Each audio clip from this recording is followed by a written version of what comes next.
Mike. Hello Vraska. Hello Kaki. Hello Camden. Hello Hazel. Hello Pramsam, 27 months. Hello Potty. Hello Unnamed. Hello Tenoran. Hello Daniel. Yeah, red basket. Like the yeah, an economical blue candle thing. Yeah. Hello Billy. Hello Little Third. Hello Nephris. Hello Dancing. Are we 5-point chosen? Yeah, no idea. But yeah, this run, I did some math for this run, yeah. And Necronomicon is around 5%. I mean, it's very rough estimation, but yeah, this is around 5%. This is around 15. So that's like only 0.75, yeah. And then you tungsten rods around 1 out of 10. So that's like 0.075, and you also need a funeral pain, which is around 70%. And then ashes, if you include that as well, is another 1 out of 10. So this one's pretty unlikely to happen, you know, to be assemble like every single thing. That's pretty cool. Hello, Cabell. And I don't see recently only 2 elites total neck 1 minimum. Yeah, I don't remember if I've seen 2. I know I have never seen 1 only, yeah. But I cannot remember if I have seen 2, so maybe 3 is minimum.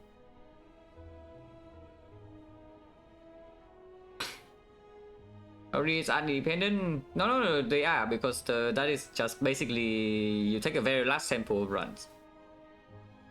It's not this specific run, yeah, just take a very large number of runs and you can see the probability of each relic showing up is around that. It's like rare is around 10%, uncommon is around 15, and common is around 20. It doesn't matter that this run specifically has a higher chance of seeing these relics. You know, you understand what I mean? That is irrelevant. Like for example, after you see the shovel or the membership card here, the probability you see one of these relics actually shoots up a little bit. But that doesn't make sense, right? If you think about it like that. Or will it just go up? No, that's what I'm saying. It does not make sense with thinking with that line of thought, because okay, let's go to the extreme, yeah? If you think with that line of thought, let's go to the extreme. Possibly, yeah, of course. But still though. Still, the chance of this kind of run specifically occurring is low. It's around that. But like I'm telling you, like this fallacy, yeah, is that if you start with that line of thought, so why not just go to the extreme and say that okay, we have seen tungsten rod in this run, therefore the probability of seeing tungsten rod in this one is 100%, which is, you know, true after you have seen this. But you cannot say that at the start of this run the chance of seeing this is 100. No, it doesn't make sense. Is what I'm saying. Okay.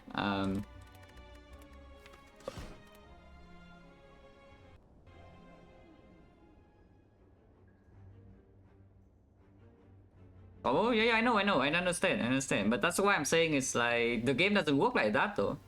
So it does impact it, but you cannot like just assume that all the chance goes up. I mean, of course, this is also very rough estimations, yeah? Because it's true. If you save like the black star or something, then for example, let's say normally the chance of you seeing both the tungsten rod and the thing is 1%. Of course, if you have the black star, the chance goes probably up like by 2% or something. But it's not that much, yeah? It's not super different from the usual average, because in the game there's no such thing as an extreme shovel. That's the thing. And you cannot say it's just true because, you know, again, if you go to any extreme, it's just wrong. So like the truth is somewhere in the middle. And the rough estimation is just good enough. Megatonic over the sub and 28 month, visual load. And Strike never prime sub, visual load. Okay, here, red card, yeah? I don't see what kind of map we would not take the red card in, so we probably click the red card. This map is terrible, by the way. Maybe it's not that bad. It's only 2 elites, but maybe it's not that bad. If you want 3 elites, you have to go here, which is a little bit suspicious. Like, if we lose all gold, the shop here is bad, and burning elites on floor 8, and it's scary, and there's elites on floor 10, no bail out, and you know, everything sucks, no upgrades. On the other hand, the standard path. Impossible to calculate exact probability? No, I mean there's a very easy solution. There's actually a very easy solution, which is, you know, the good solution instead of doing math is that you just code a simulation and then you run simulations for like, I don't know, 100 or a million times. And then you'll just get the result. Instead of doing math and be wrong. And this is what a lot of math people don't get, yeah, is that they just trust their calculation, but you know, the calculations will just be wrong.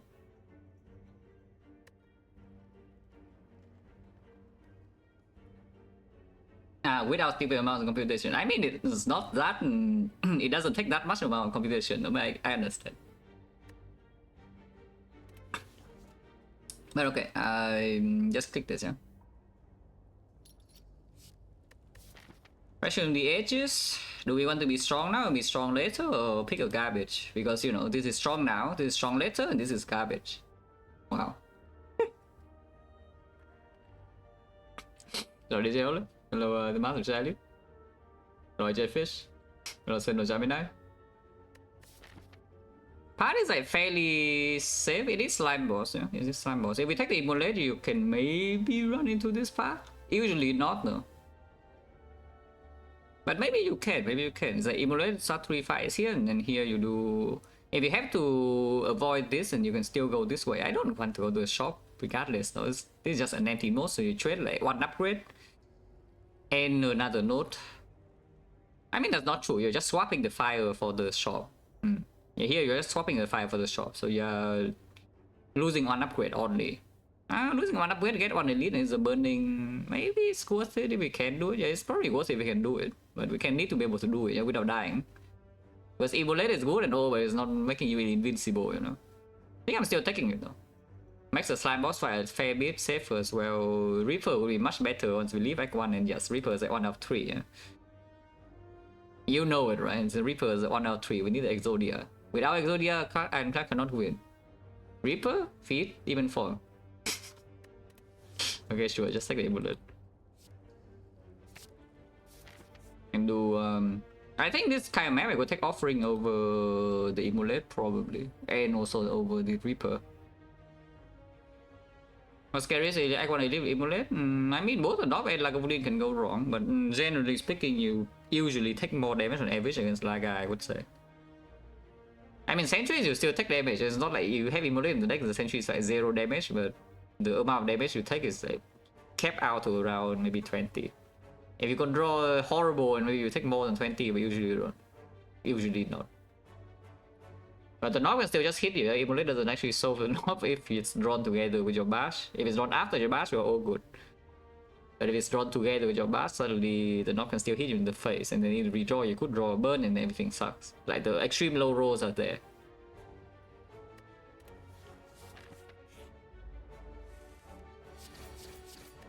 Normally when you don't draw Bastard Run and Scout this, you are taking chip, but here we have the immolate, so we only take 1, yeah? Instead of I'm gonna take maybe like 6 damage in this fight or something.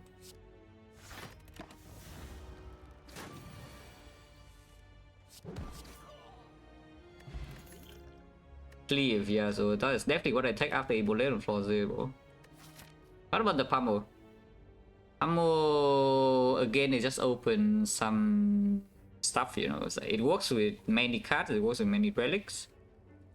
Yeah, AD Strength, the Funeral Pain, maybe Dark Embrace way later. It is an attack with exhaust, so it doesn't really impact much. It downs the birds. Actually, you know, immolate doesn't kill birds, eh? I mean, it reduces all the birds to half HP and then they hit you. Also, yes, the boot. Other choices, War Cry. Like, this is the same concept as a bludgeon stat. Is that now that you have a very big attack in your deck, yeah? And sometimes you really... but basically the upside of lining it up with the bash is very big. And potentially the War Cry is -1 draw. The War Cry minus is just -1 draw, yeah? But at the same time it has like very high payoff if it works.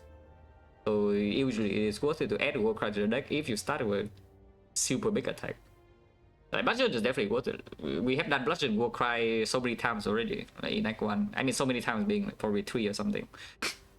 But all of them it works very nicely. But so is Immolate big enough to do that? because the thing about the Immolate is that it's different in the bludgeon. It's different from the bludgeon in the sense that if the bludgeon is drawn late, it's not actually that bad, you know. But Immolate is drawn late in AoE fight is actually horrible. Because Immolate is also the one AoE solution in your deck. Because normally with the bludgeon you still add some AoE, and then you know those are the cards you kind of want to draw early maybe. And immediately in early icon you don't have them yet. But now Immolate is already here. Yeah? You add this. Sometimes you line up bash Immolate, but the other times you miss Immolate, or it's one turn later and you take a billion damage. So then the punish is also bigger. Roger W. Ruin Perfect Ironclad? Nah, the Perfect Ironclad was the second run. The first deck was pretty good, yeah, but the second deck was actually the better one. With the Necronomicon blue candle, you know. I probably can just take Pummel. It's fine. Yeah, Pummel is fine.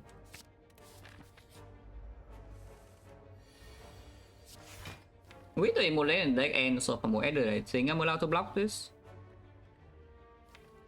Is that true? If I block this, it will have 52 HP in 2 turns. 52 HP, we can deal like what, 29, 29, 35, 35. He has 3 strikes killing, so maybe.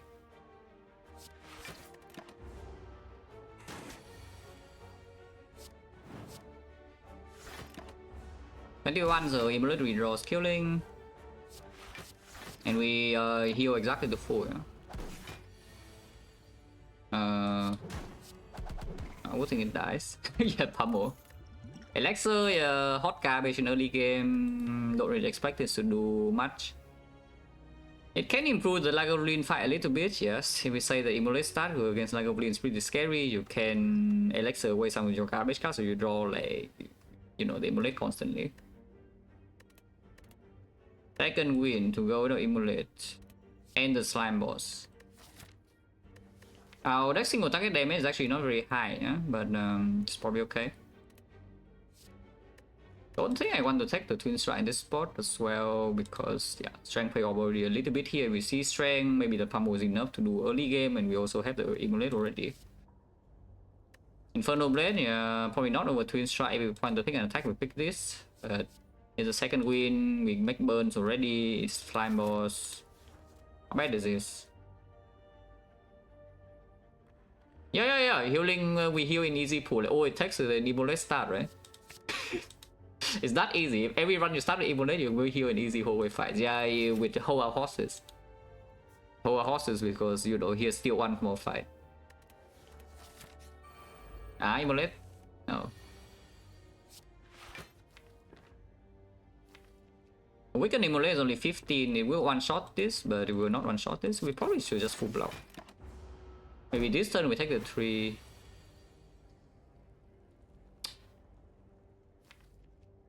See, I told you, healing in easy hallway is a complete myth. I mean, I guess if I hit this guy last turn and could have, we only take 2 this turn, but you know.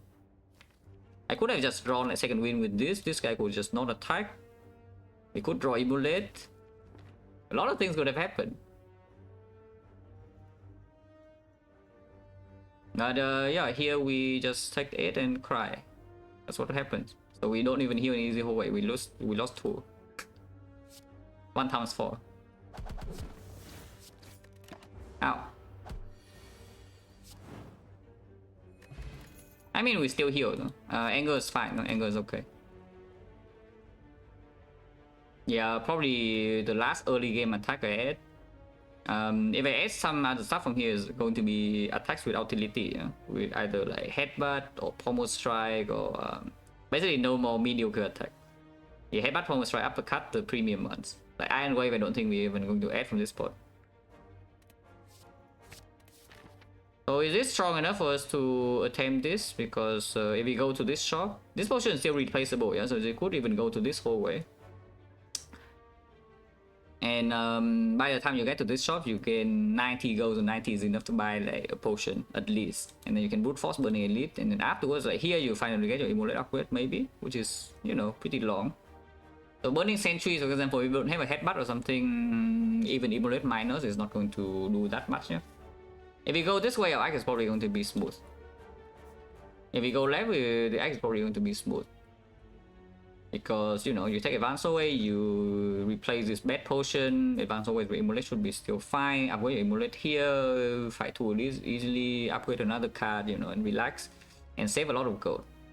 If we go here and buy a potion, let's say we buy a common potion, go to like 40 gold, yeah? 40 gold is like 60, is like 100, 100, 130, 130, 200, early X2 shop, we are poor.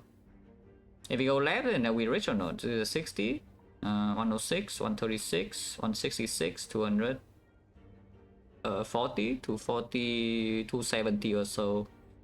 It's not that rich, but you know, it's okay. And sometimes we see go in chest, sometimes you see go in question mark. Go in question mark's probably not happening. And yes, definitely has some value to fight Burning Elite right now, yeah? Compared to, of course, Act 2 with Act 2 Burning Bull stopping the Immolate really doesn't kill it alone. Even Burning Elite though, yeah, the Immolate is not... Immolate can kill probably 2 ways of Gremlins. With maybe some potion help, maybe some headbutt, or maybe a redraw. But the Burning Leader could have too much HP and maybe she deals too much damage. Burning Slavers also doesn't even die to the thing. Maybe I should just force a Burning Elite now.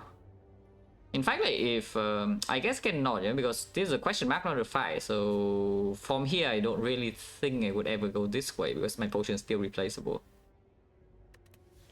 But I think I will go here. Oh, thank you. Well, I mean on sale though. If we buy this on sale, I think we are like really poor. In fact, like after I buy this on sale, I can't even buy a potion here anymore. Yeah, but you know it's pretty good for now.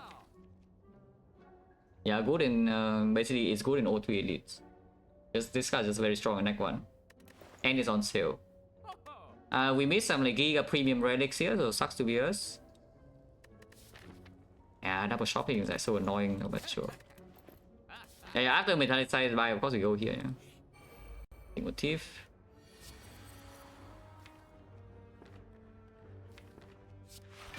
Oh, blow. Probably fine.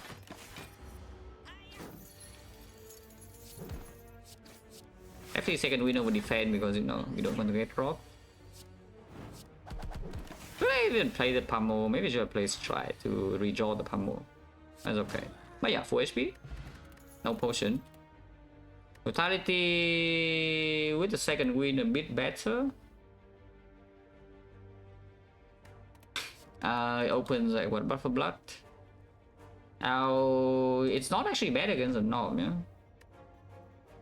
The Norm fight right now is actually kind of annoying sometimes, but you know, second win is not a terrible kind. The Norm, if we draw a bunch of skills, is a dense block card that also, you know, exhausts the defense. If you don't redraw them, then you can convert the energy into damage with energy pot.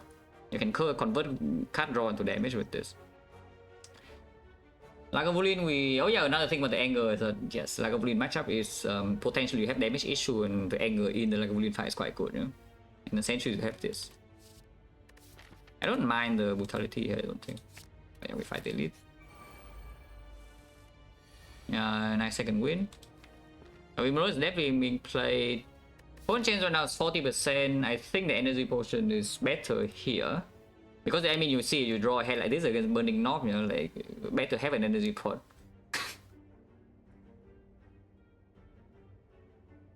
Neo is Immolate. Neo is Ogre, lose Ogre for red card is Immolate.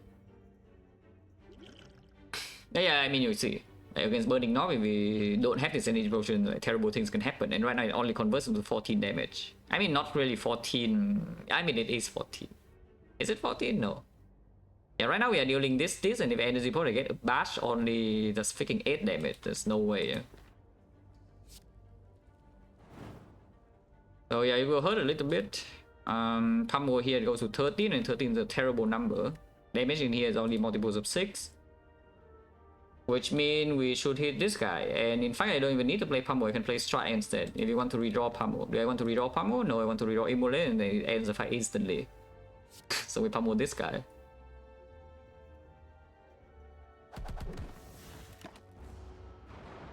Ow.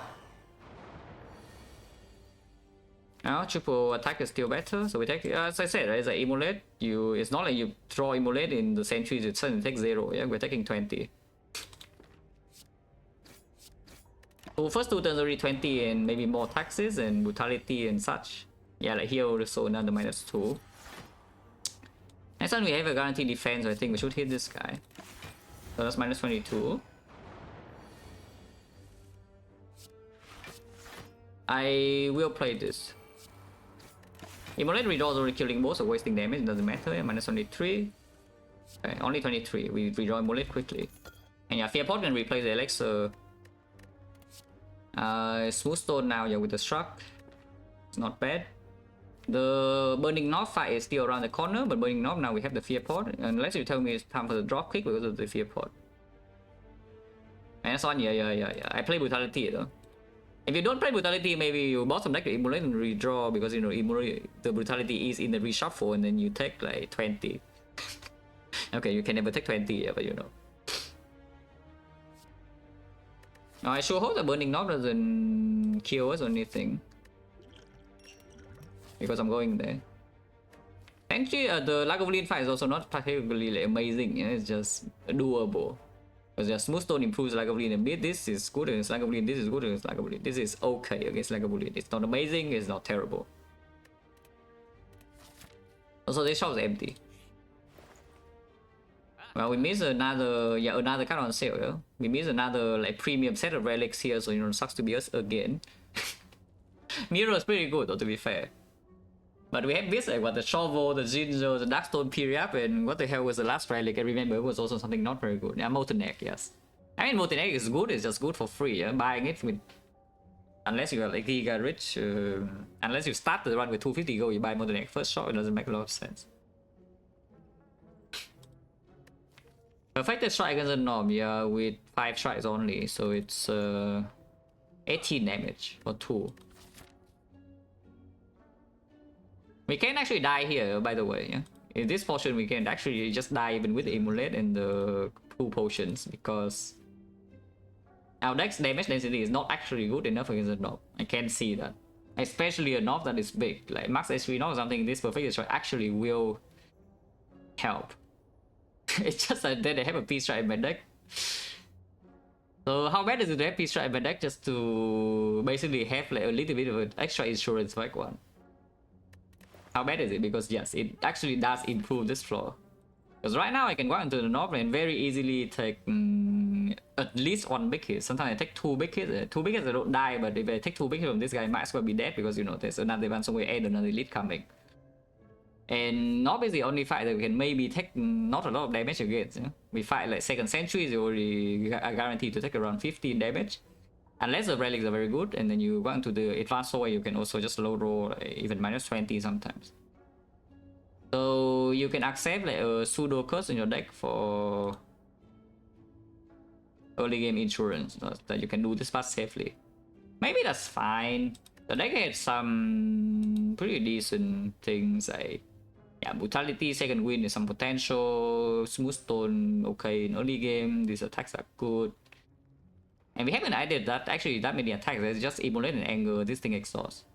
So adding another like quote unquote bad attack is not terrible. On sale, yes, on sale, yeah, on sale must buy. I mean the shopkeeper is just guiding us to the right play, you know, buying Metallicize and now I buy the Perfect Strike. Yeah, run to Burning Elite, yeah, what the hell is a knob?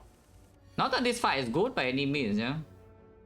It's max HP, which is absolutely the worst modifier. And we have not drawn any power on turn 1, and we draw both the Immolate and the Perfect Strike now, so open is probably going to be bad. This is pretty scary, but I'm willing to spend both pots.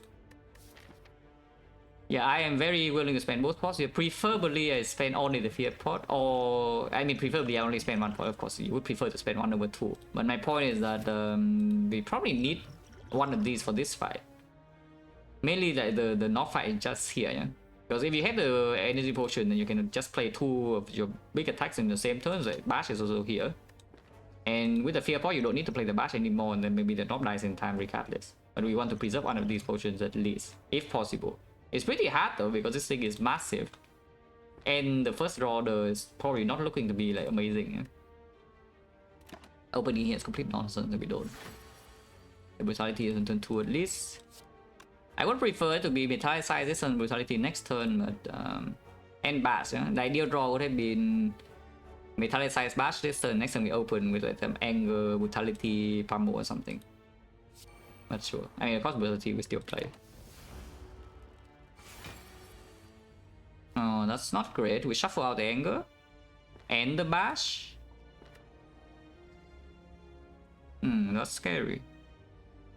Also, max HP roll could have it starts. Max HP would be starting with base 115 and 25%, which is 26. So you know what 115 plus 26 is? Yeah, you guess it. It's this one. Yeah, you guess it correctly. It's this one. It's 141 right here in front of our face. Which is, by the way, bad. Because we already have the damage issue in this fight, and now my Anger is shuffled, bottom deck and shuffled out.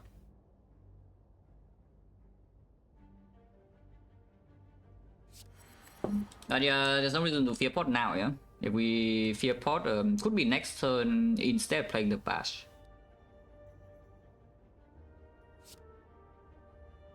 If only we have the boot though.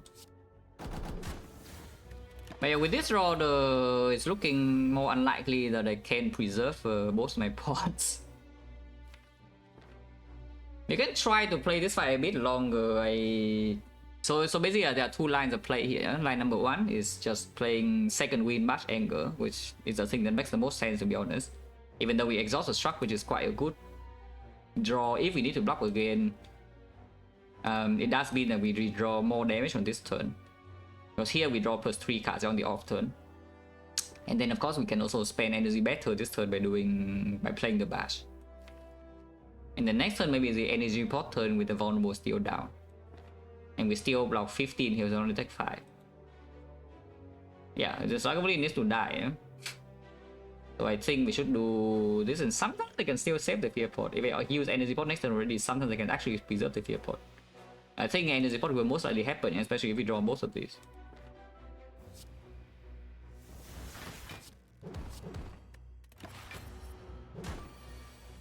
Okay, energy pot it is a very clear energy pot turn. You play big attacks and then maybe you can play a defense.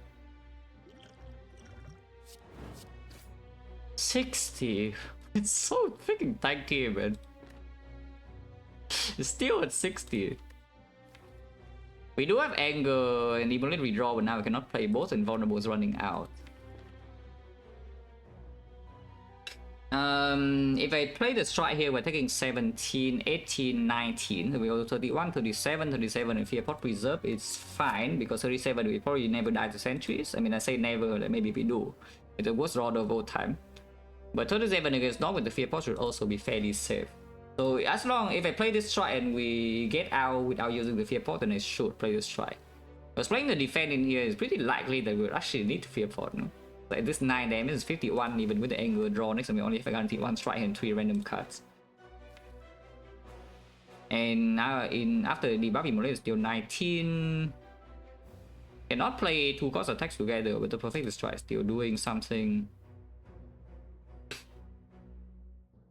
Energy Pot was plus 27 damage. P-Strike was 18. P-Strike was 18 and P-Strike was the thing that we play borders. Master running elite? Yes. In fact, the base HP this guy rolls is also the absolute maximum. So we see the biggest Lagavulin possible here, 141. It's so freaking big, man. Which are not good? No, P-Strike is good.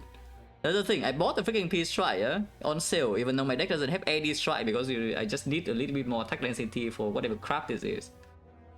But yeah, I should probably just play the strike, 51. And that's the off turn. And yes, I did exhaust my defense before, and the Metallic Slash protect against the burn, so we can go in here and we should be able to kill next turn. With the P-Strike, yes, okay, good. So exactly as planned, yeah, we go to 37. Yeah, we go to 37. Exactly as planned, and preserve the Fear Pot. Yeah, second P-Strike better than the first, but we probably just take this second struck now. Still have a Fear Pot, and I am not going to commit to P-Strike with a freaking Immolate start, that doesn't happen. And then we went to the Knob, even with Fear Pot, I still die. To be fair though, 37 HP never dies to Knob in 3 turns, so we have 4 turns to kill it with the Fear Pot. It should happen, I hope. Does it actually happen if it's perma vulnerable? You know, we have 9 energy. So 9 energy is at 1, 2, 3, 4, 5, 6, 7, 8, 9, 10. But Dogwood Order, because it's when Immolate is drawn together with Peace Strike. Actually, we have 4 turns, so it's even... Yeah, 4 turns, we can definitely play everything, but we just assume these are drawn together, yeah? So we can only play one of them, and it would be the Immolate. In that case, yeah, here's still 45, 45, 31, 76, 76, plus here 85, 85 is freaking dead. So our deck has more than enough damage to kill Knock with the Fear Pot in 4 turns. Even in 3 turns, it might still die. The shock does make the fight slightly worse though, but definitely taking the shock is better for the future, yeah? Now to be fair, the Slime Boss is not even solved yet, but... Not that the second Peace Strike is making Slime Boss so much easier or anything. Also, we get the relic here. Yeah, Fear Pot with the frog. He struck. There's no reason not to struck, so I will struck. I mean, there is a reason not to struck, but you know, the reasoning doesn't make sense, so I will struck. Yeah. So do I Fear Pot or not? I mean, Brutality is definitely being played. Do I Fear Pot or not? Because Fear Pot here, we will always die in 3. Otherwise, we are hoping to draw Bash next and Immolate on turn 3 and then maybe it dies. And how much does Fear Pot do now?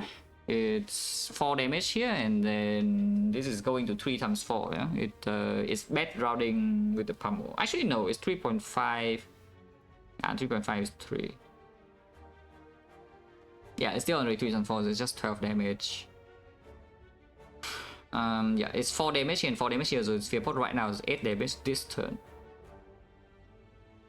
And we need to, yeah, we actually need to draw Barsness and enable it on turn 3, otherwise it doesn't work, and maybe Anger needs to be drawn as well. Yeah, doesn't make sense, right? Just Fear Pot now. Even though Fear Pot against the Slime Ball is pretty freaking good, yeah?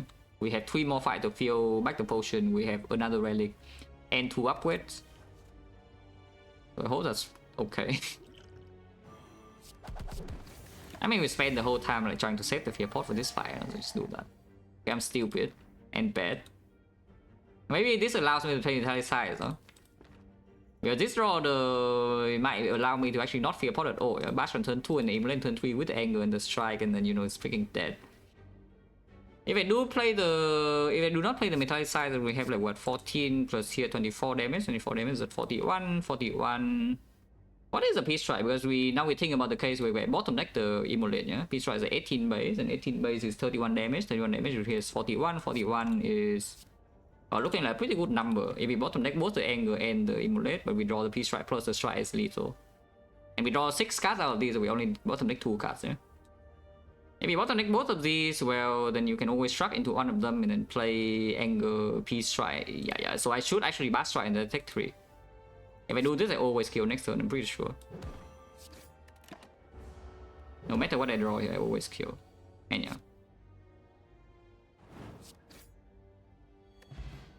I guess, yeah, nice potion, but no potion. I guess if we did not draw the Anger and the Immolate, then the Fear Pot was needed? Yeah, looking like the Fear Pot was needed. Well, unfortunately, we don't have the Reaper, so it's not 2 up 3 by any means, yeah? On the other hand, you can take Rupture with your Brutality, good joke. Also take the Feet. Cannot win without Feet, guys. But we have not assembled Exodia, like we already skip out one of the pieces.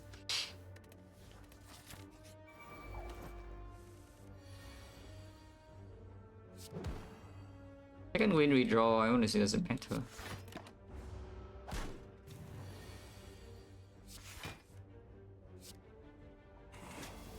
There's no need to play the thing, there's no way to preserve the Nunchaku, so we just go around. No need to play Brutality or Defect. There's no way to advance this beyond 2, so just go to 2. Okay, Blood Potion at least.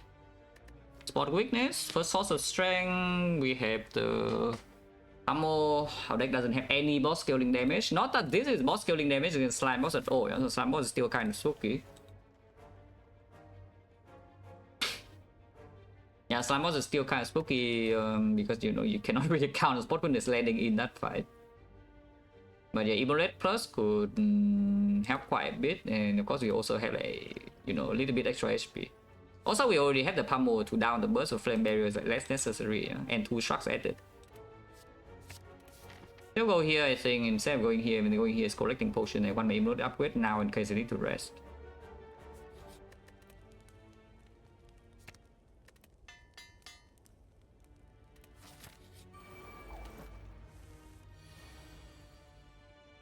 You thought Fiend Fire is the worst gun in the game? Well, I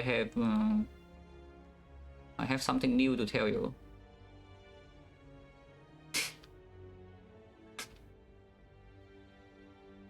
Yeah, you thought Fiend Fire was bad, yeah? Well, now what? I can just get the hell out of this fight, take no damage, heal 6, and Nunchaku to 4 and move on. Or 4, no, only 3. We don't have armaments or anything, so this is only 3. Or you can struck. Unfortunately, these are old red though. Like, what the hell? Why are they old red? They're old red, guys. Like, what the hell is this? We stay here, they gain damage, yeah? And then my deck doesn't even have block anymore, so Metallicize is cool and all. But first of all, I take 3 damage immediately, and then I take more damage, and then I take more damage, and then I fail to feed. Well, I guess we just get the hell out, yeah? Bye. Okay, potion. 10 gold though. I mean, I did get 2 potions, so I probably shouldn't complain. I could have just not gotten any potion. Because I think max rolling gold and not getting potion is worse than mean rolling gold and getting potion in both fights. So sure, I guess I should not complain. I'm still complaining, no? It's like 10 gold here and 10 gold here again, yeah? And suddenly we are freaking poor, what? I had bad pack. You can take this and then rest. You can take this and then not rest. What is the pinpointed upgrade here? The bash or what? Probably bash. Kind of harmless. You're only losing 1 Nunchaku, and what the hell do you want to see for the next card? There's no next card that would change my line. That's the whole point. There's no next card that will change my line ever. Actually, there is. There is a spot weakness. If I draw exactly into spot weakness, I go spot and feed and then take a lot of damage and then take more damage and then take more damage. Yeah, no, it doesn't work. Because spot weakness only kills the left one, yeah? It doesn't kill the right one, the middle one. So I take immediately 6 damage and the Metallicize is not in play, bullet is gone, there's no damage left in the deck, I cry. Oh no, like, please don't feed. Let's freaking kill it. In Nunchaku, you say Nunchaku is relatively harmless, go see like what it does in the slime boss, yeah? Because right now I can see with Nunchaku being on 4, it could actually give me a bonus attack on turn 3 or something, sometimes. Colossus Flower, I think it will prime up, a lot. But yeah, we can take Shining Light and then rest, or we can manually upgrade the bash. Our rest is... yes, the same, 23. So this is literally just 1 random versus 2... 2 random versus 1 pinpointed.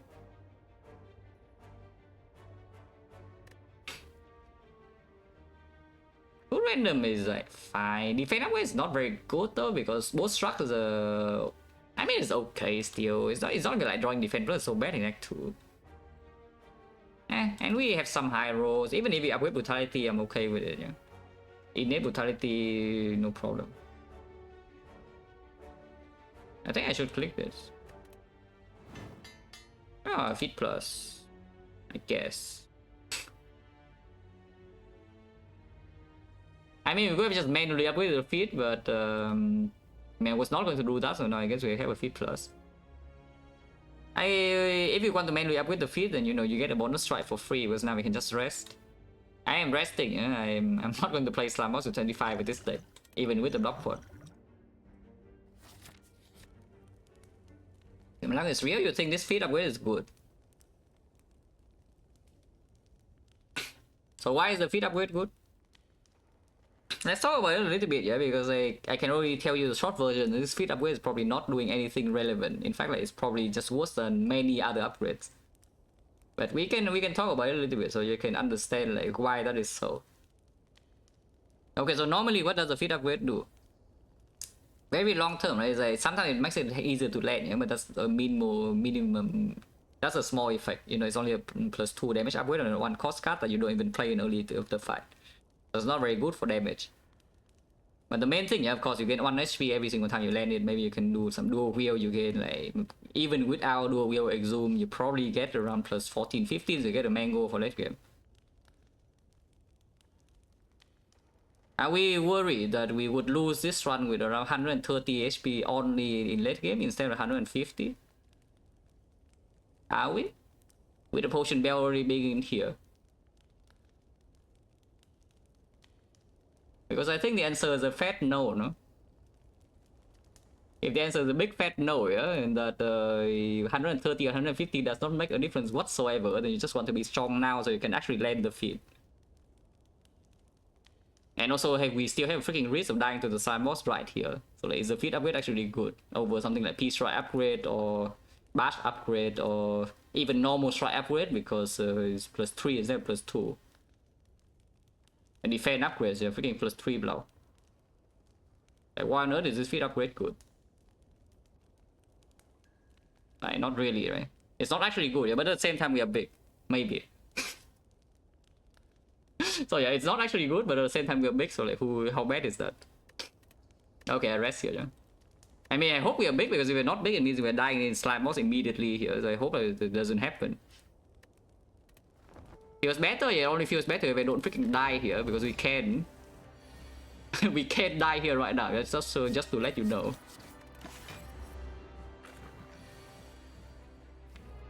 Okay, decent chance to land spot weakness next turn.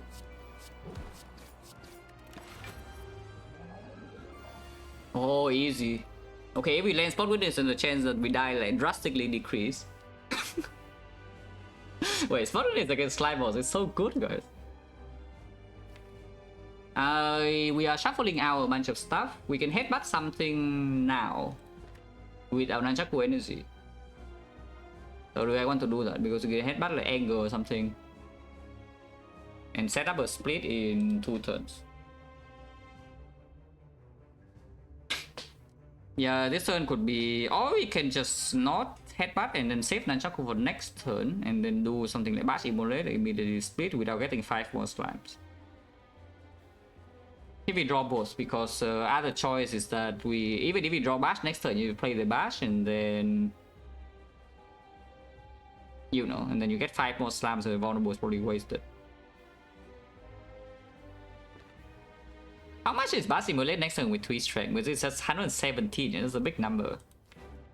This will be 11, this will be 31 base, and 31 base is like what, -8, so 23, 54.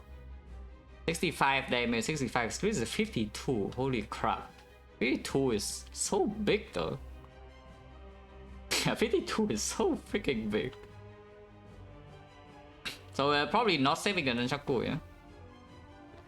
Probably it's not saving Nunchaku and we just risk 5 more slimes.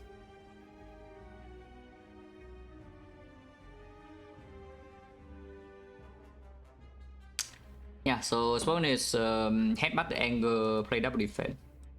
And then we have 5 more slime, but we have 3 angers. 4 no, yeah, we have 3 angers and redraw and the brutality, so maybe it's not that bad. Spam on this turn bad, yeah, you take damage. And you're telling me to play pummel over the headbutt. So playing headbutt just better, yeah, the damage is the same. And you have an anger and redraw. I mean, of course, you open a slightly higher chance of bottom decking out of these cards and shuffling them out, but that's not a huge concern. Because if you bottom deck the Bash and shuffle it out, you do still have vulnerable on the split. And maybe you want to even delay the Bash and if you cannot split immediately when 5 new slams are coming. And then shuffling this out is a bit annoying, but at the same time we have 3 strength with 3 anger. That should not be a massive problem if the split is good.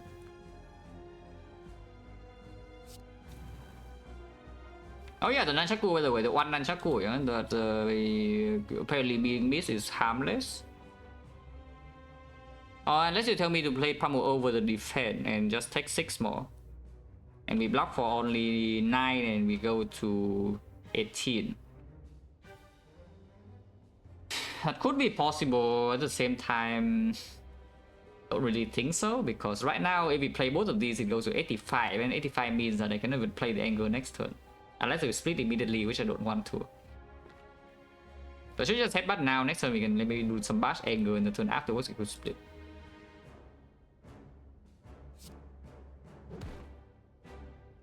And yeah, pummel in the redraw is not bad, you know, it's already 1 is in 20. Ow. You know, no reason to potion, yeah. Okay, bottom decking bash, but as I said, it's not even so terrible of a thing. Because then we have another turn to draw attacks to split. Unless it maybe bash feed is already good enough split next turn. If I just do the standard line, when you play this, you go to 75 and you're set. You play this to 74 and you're set. Do we play, for example, Angle Strike, yeah? Deals 18, and 18 next turn is 11, and 11, 29, go to 76 with Arm Vulnerable at the end. That sounds perfect, no? Doesn't that sound perfect? I like the thing sounding perfect. Of course I can brick, yeah, because our deck has 10 slams now. But this sets up the best split possible, yeah? Angle into Strike. Splitting right now is, no, 56, that's way too big. This doesn't kill anything, and we are set. Bash is 11. So you can see, right? It's like perfect. I don't want to actually draw good attacks this turn. P-Strike here would be much better next turn, but that's still fine. We could draw top deck 6 slams and then draw pot into another 3 slams and then die next turn, but you do not play around this case, yeah? During 10 slams, you want to draw pot last turn, or what the hell is going on? Like, no.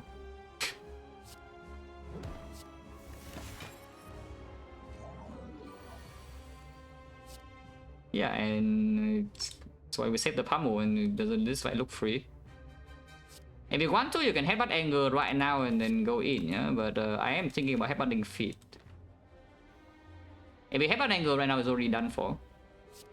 Otherwise, at 32 plus another here, 53, splits on 23, and we can headbutt the feet plus. Which usually lands next turn. That introduces a small chance of actually still dying. Oh, actually, we don't even have Angle in here. What am I talking about? Angle, all Angles are in here. We cannot even headbutt an Angle. Okay, so headbutt feet then. That would mean that also struck though, because if I struck into an Angle, then it's just good, and I'm not going to play struck this turn. These slams do not matter whatsoever. If I struck into Ebolate plus, probably still fine.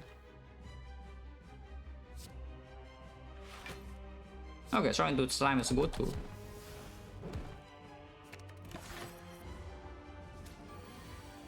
Yeah, I mean, you see here, there's no problem whatsoever.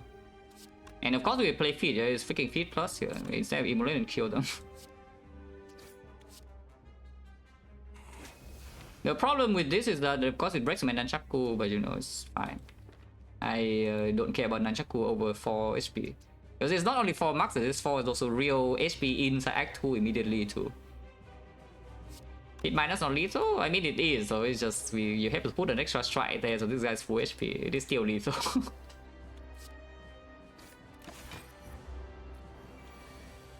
Oh yeah, now we kill, yeah. And Nunchaku breaks, but I don't care. Who up 3? We have spot witness now, yeah, also. Or you can take the barricade. This barricade is pretty decent. With second win a little bit here with the double struck, and Potion Bell with the barricade is usually giving you some instant win and act for the moment you draw into barricade. At the same time, it's not like Reaper with this feet plus and the Potion Bell is going to like Giga struggle in late game either, and Reaper is much stronger right now.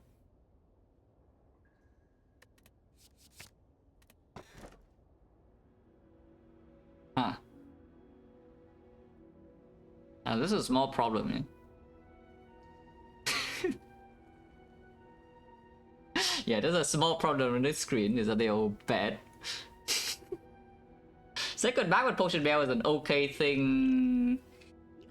This with the second back right now probably doesn't do much, but later on it can work when this works immediately, so it's quite good, at least. We are not that rich, which is slightly annoying.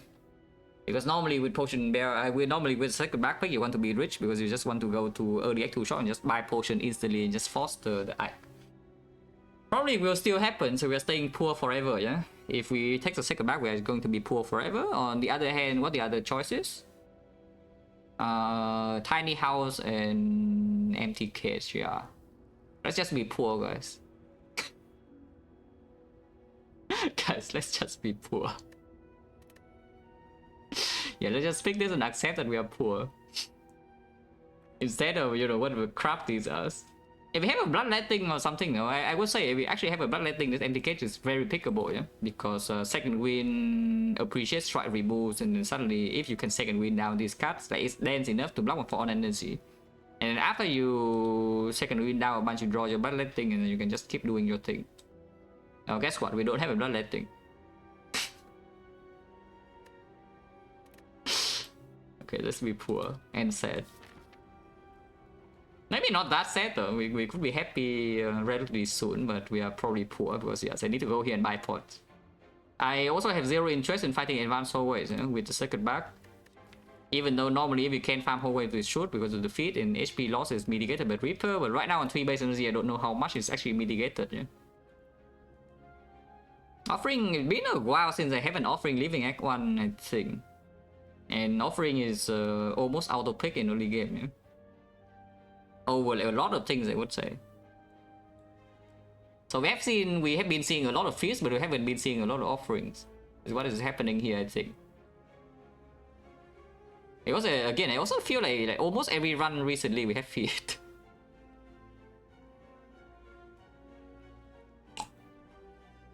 Okay, on to question mark in the shop, everything's pretty clear. This is technically better than this, but practically speaking, there's no difference. Maybe there is a difference. Sometimes we are giga high rolling, but this one I don't even know what the hell needs to happen, yeah? But then we can go here and ignore the shot completely. So, I mean, should just do the thing that's technically better.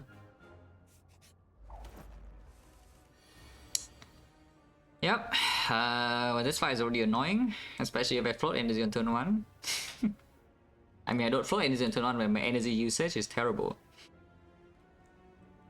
So do I just deal 13 and get 4 HP now, or do I struggle hoping to... I don't even know what the hell I hope to draw, yeah? Because if I draw onto like Emulate or something, I cannot have that back either. And I just lose 4 HP immediately. Yeah, I guess we just Reaper Headbutt, yeah? Yeah, we just Reaper Headbutt, and then this guy probably bash my face in, but that is why we need to go to early Act 2 shop to buy potions. Rosie Carvis and good luck. Yeah, I'm going to be poor. Hopefully not dead though. You can be poor or dead, but not both. Yeah? You cannot be poor and dead.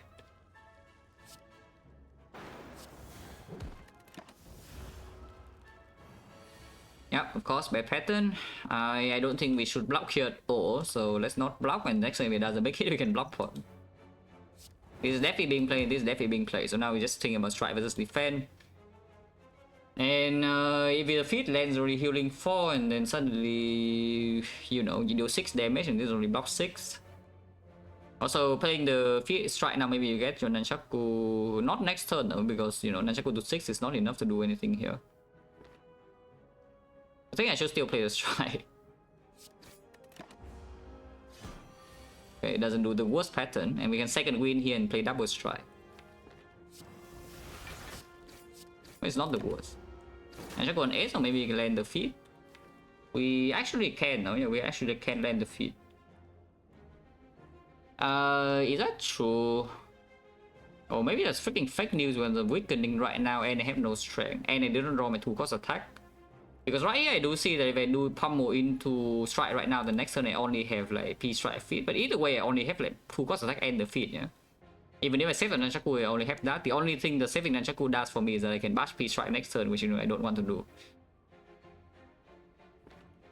But yeah, if I just do pummel into strike here with your 14 goes to 20, and 20 next turn P-strike is like what? P-strike is base 18, right? Yeah, P-strike base 18, so it's 13, and 13 is 9, so it would be 22, and we'd kill. Ah, okay, we will still kill. Ah, and this is the difference between the strike and the defense, yeah, on turn 2. If you play the defense now, you don't have lethal. But I play the strike and I can feed. So we lose 6 HP. But we gain 4 marks. So in the end, I only lose 2 current and, you know, the lethal chance higher. So pretty good. Yeah, well, matter, did it? He unavoided 7 damage, and 7 here plus 13 is 20, and 20 you see this guy has exactly 20. So no. Hit away does not matter for lethal. I mean, of course it's plus 1. But we still have lethal even with feed minus,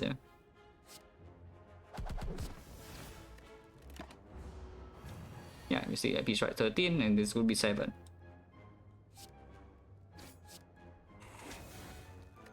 No potion. Potions 50. 3 potions are massive with a circuit back here. We can see them from fights. Because otherwise we're just going into here and fueling a belt. And if the potion chain, for example, this fight does not draw a potion, suddenly potion chain 60. And if potion chain 60, I buy 2 potions here and suddenly we can, you know, suddenly throw away some pots and waste go and I'm set. Another shrug would be good. We're on 4 energy, but we are not. It is automaton. I could see a second headbutt considering, you know, energy is giga limited and we have some cards that are like very clearly better than others in this deck. Immolate plus. And if that's the case, the second headbutt is not doing so badly, considering that spending energy on struck is not what we want to do in most turns. Without, yeah, if we don't 3 base energy, you don't really want to spend 1 of them on the struck, yeah. Another potion chain drop to 40 again, yes. Potion chain resets between that. Second angle probably not, yeah. Second angle probably not. I just take second headbutt. Potion chain knows 50. And yes, that's why we have another headbutt. 22 damage to my face. At the same time, we can see the apparitions here into feet or bites. So I don't see a reason to potion here, yeah. And it still only blocks 22. What's the other choice? I mean, there's no other choice, eh? There's only one choice. We immolate and headbutt, immolate, and next time we wipe them out. And of course, I missed the feet. But I have 0 interest in seeing the 22 damage again next turn to my face. You can pretend that blocking somehow is doing enough. It's just you do defend immolate. This guy is freaking 20 HP and 20 HP is not killable. So yeah, just immolate headbutt and then take 22 and next time we wipe them out. Also, you see, taking 22, we are at exactly 43, yeah? 43, of course, we heal 6, but we are around half HP, and half HP is premium time for apparitions. I headbutt this guy so that if you draw feet plus, you can feed this guy first and then immolate. And that, the feet upgrade would matter if we draw feet next turn.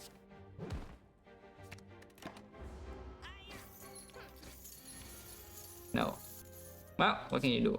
And yeah, immolate minus would kill here and then leave this guy barely alive for feet, but not immolate plus. Or you can still try though.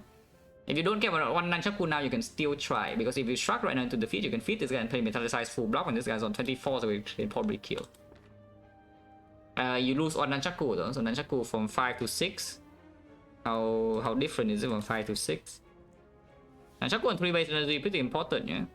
On 6, if you get it on turn 2, usually first attack. Even if it's second attack, you still get it on turn 2. But on 5, sometimes you get it when your energy is really low. Or you're forced to play the 2 attacks. But I guess you're just playing attacks in the elite fights anyway with this deck, you know? Like, we're not going to block. If you block it on with the second win only, probably, maybe a bit with metallicize.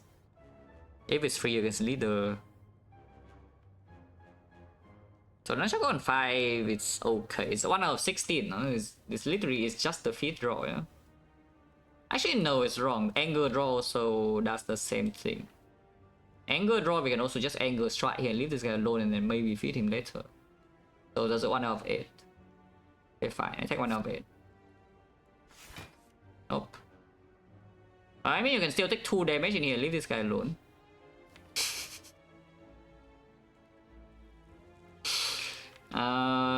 And I guess Reaper is there. I was thinking 2, you can heal 4 sometimes. The problem is that if you do that, yeah, your Nunchaku is broken for the next fight. Because and this guy blocked for 17, we cannot get dropped.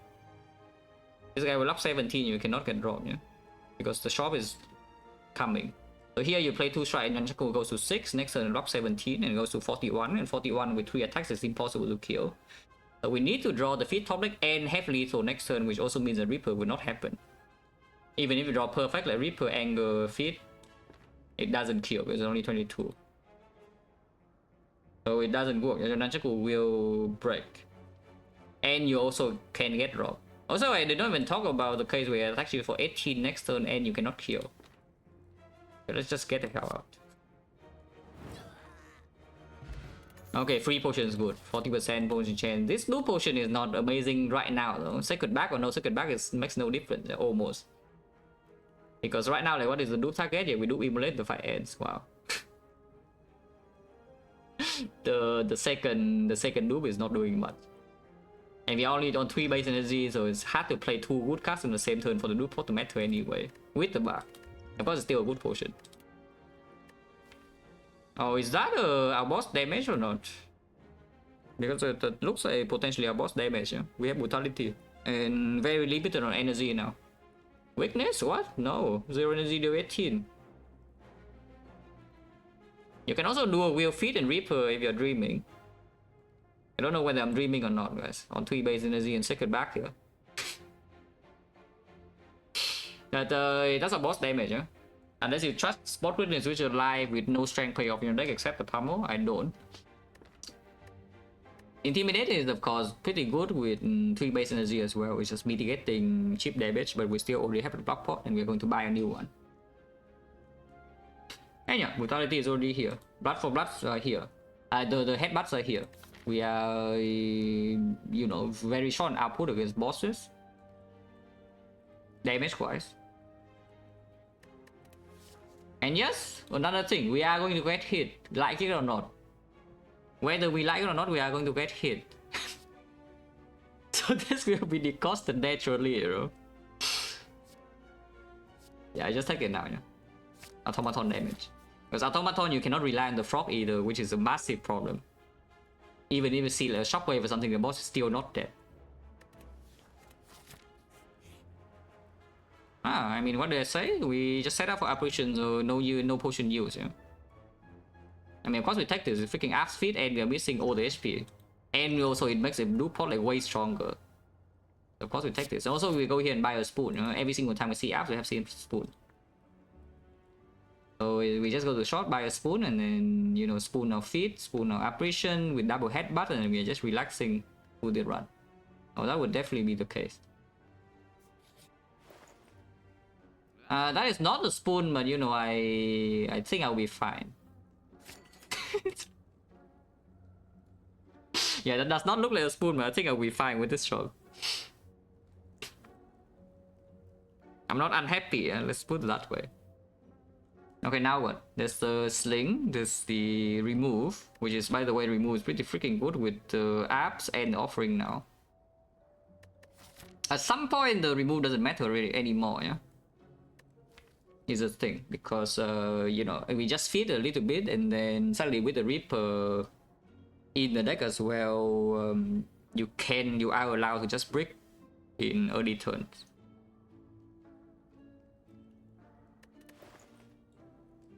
Yeah, attack potion is pretty good. How big are we dreaming here? Let's think about that. How big are we dreaming? Because I can see now that with this we could be dreaming big here and we go left with 3 elites. The dreaming small lines going here with 2 elites only and 2 fires. So fires you can upgrade your operations, which, you know, normally with 3 base energy doesn't matter. In our deck the operation upgrade does matter because into automaton is an annoying fight, yeah? And we have 2 headbutts. So upgrading operation actually matters in that fight. Going left with the operations and the offering now and 3 potions, we most likely can force the left part if you want to. You actually can force the left part if you want to. And the sling definitely improves that, like for sure. Like 2 strength, no problem, right? Because, you know, AoE fight, like we have like some Ibolate idea, offering boost, operation blocks levers. Against the bootstrapping fight is a fight where maybe is the most troublesome because only 1 vulnerable source in here could be bottom deck. And then suddenly we have 2 strength or like anger, pummel, or whatever, it could die. So okay, the sling does play in this act. Even if you go this way, the sling still plays. If you go this way, you are forced into second shot, so I don't want the sling that much if we don't really need it. But I think it's time to dream big, right? We buy the sling and then we go left. And by going left, I mean we're going here, yeah? Because now we have one anti-social slot still at 40% without buying a pot. If I buy a pot, I think I should go here. But if I'm not buying a pot, I think I should go here. Point chance 40 and we get feet, and now we have apparitions offering. Maybe this fight is not that bad. Yeah, and then one to this fight, we get like absolutely destroyed with chosen +1. It's worst pattern of all time apparitions or all brick. And I had to double potion and then walk in and I die. Well, that will not happen. Yeah. But yeah, another thing about Sling and going left is that we will not have green apparitions for the automaton fight, so it's a lot more threatening.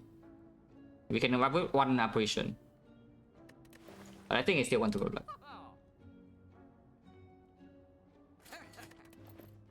But yeah, if I buy Sling, I go here, and if we go here, we commit. Yeah, if we go here, we no longer have bailout because the bailout is like no elites and garbage shot.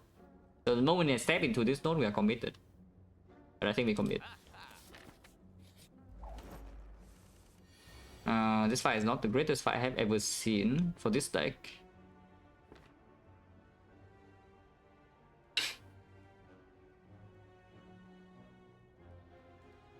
To fire Operation Plus, because the thing about Operation Upgrade is that it's actually only for the automaton. I don't think Operation Upgrade will matter for any other fight except this one. So you basically spend 2 upgrades to just to mitigate one fight. In the meantime, you're losing 1 lead and walking into a bad shot. Sounds like a terrible trade. But if we are just dying to automaton with full resources, then yes, maybe it is a good trade. But we're not quite there yet. Also, are we dying to Snecko or not? Because we could just be dying to Snecko, you know. Not talk about automaton yet.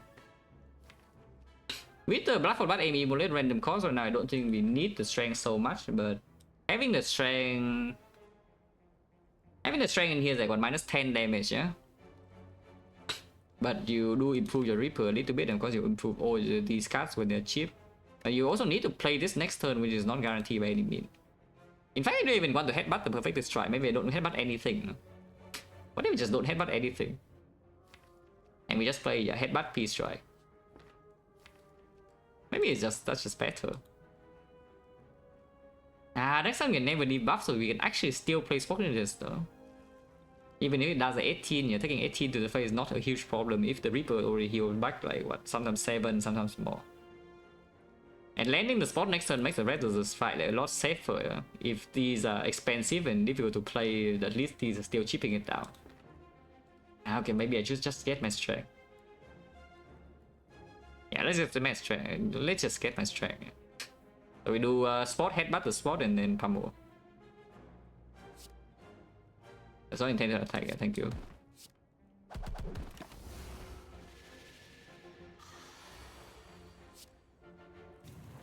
Yeah, and suddenly now... And here, I mean, you can see it is already expensive. I think we take the full 10 to play the Imbolette, or the fight, otherwise the fight doesn't really progress. And I kind of need this fight to progress, you know. Also, we put Nunchaku on 10, on 9.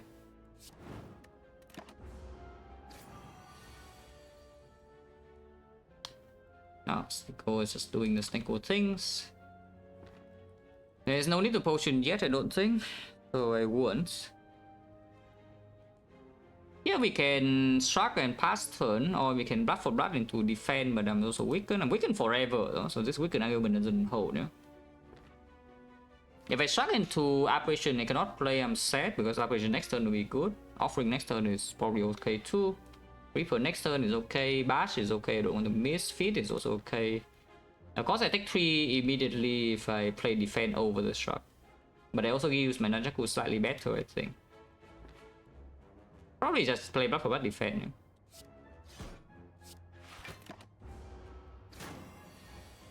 Okay. Now we will have top deck the operations, and now I play 2 apps. But I mean, you see how important the 3 strength actually is here, right? Otherwise, we are not making any progress at all. No, but this guy is still healthy as hell. I mean, I am at half freaking HP, and we are losing at least 1 more here probably, and maybe even 1 more per turn. But Reaper can heal back a bit. I can play Metallicize in here to protect the chip next turn, like 1 HP, and also does not redraw. I think 1 HP, though. I think I should just play the strike. I think I should just play the strike. And this could be a second win that also in the redraw, yeah. Oh, that is bad.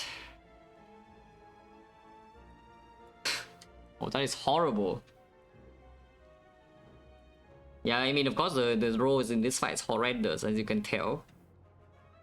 But the draw is not the best either, yeah? And this guy is going in next turn. And the brutality is bottom deck, so I cannot even have a safety net. And I cannot do Apparition Offering this turn, so if I play Apparition I pass my turn and nothing happens, and I'm sad. If I don't play Apparition, I'm taking 15, so I could play Offering right now and shuffle and play the Apparition for 3 costs after, but also lose 6 immediately, yeah? And we shuffle out the Reaper as well, so, you know, everything sucks. I will never die next turn. But, yeah, I would prefer to not have to pot. But this is so cancerous, man, this fight.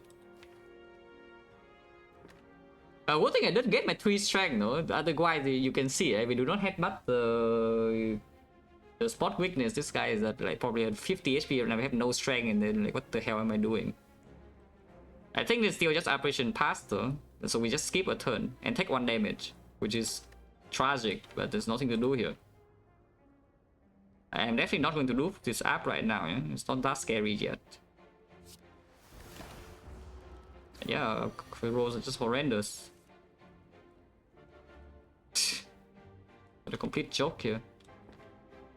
And the annoying thing is I play Brutality into Peace Strike right now. I'm going to 6 HP, and 6 HP means I cannot play Offering.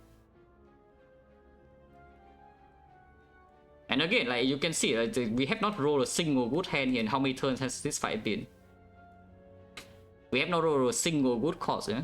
5 cards. That's ridiculous. But again, there's no reason to potion yet. So this is still just Peace Strike Brutality, and hopefully I can Reaper up a little bit.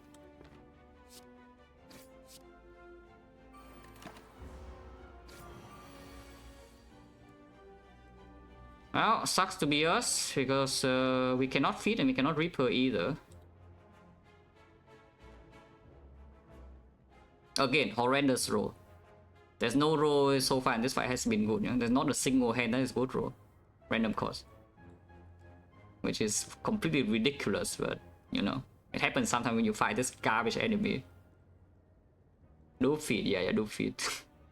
Yeah, feed Immolate and move on. Yeah, we heal to 12.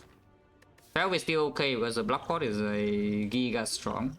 So we still never die first attack when we break Apparition. Unless it's leader, yes, we can draw Apparition very early and then leader buffs to giga strength and then we die. But we do have Sling in that fight. With the Reaper as well, with triple heals. But yeah, what can you do? Freaking Cancer. 50% potion chance. Carnage I don't want. Combust no reason. Plus right now. So I went to the fight, did not get my feet, lost 31 HP and... my Nunchaku stays the same. Wow, that's a good note. Yeah, that is a good note. I have the Sling now, so we don't die instantly here, yeah? Even without potion. You can shock first. If I draw into the Apparition is annoying, no? But I mean, I don't see any point with not striking. If we spend 1 potion in this fight, I think I would prefer to be... What is the potion I want to spend now? Because I could see his draw pot.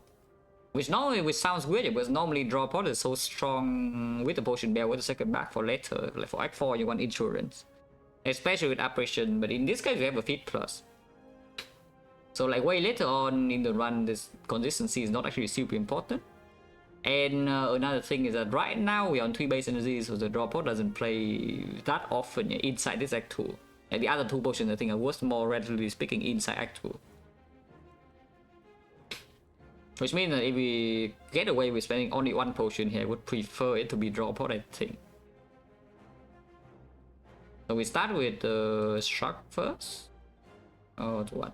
I could also just anger draw pot immediately and play an Apparition and play Reaper. Because otherwise I'm taking like so much damage immediately to my face, you know. So I could see just anger immediately without committing this one energy, I draw pot immediately. Of course, if we draw into multiple Apparition, we can just play them all and then we can headbutt back the Reaper.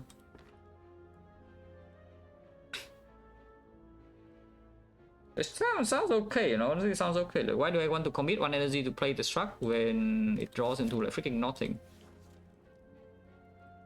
That said though, like leader is a scary fight, yeah? So if I don't have the support, suddenly we don't draw apparition by turn 2, we break up Immolate, and then she kills me on turn 2. But she doesn't kill me on turn 2 with a block pot.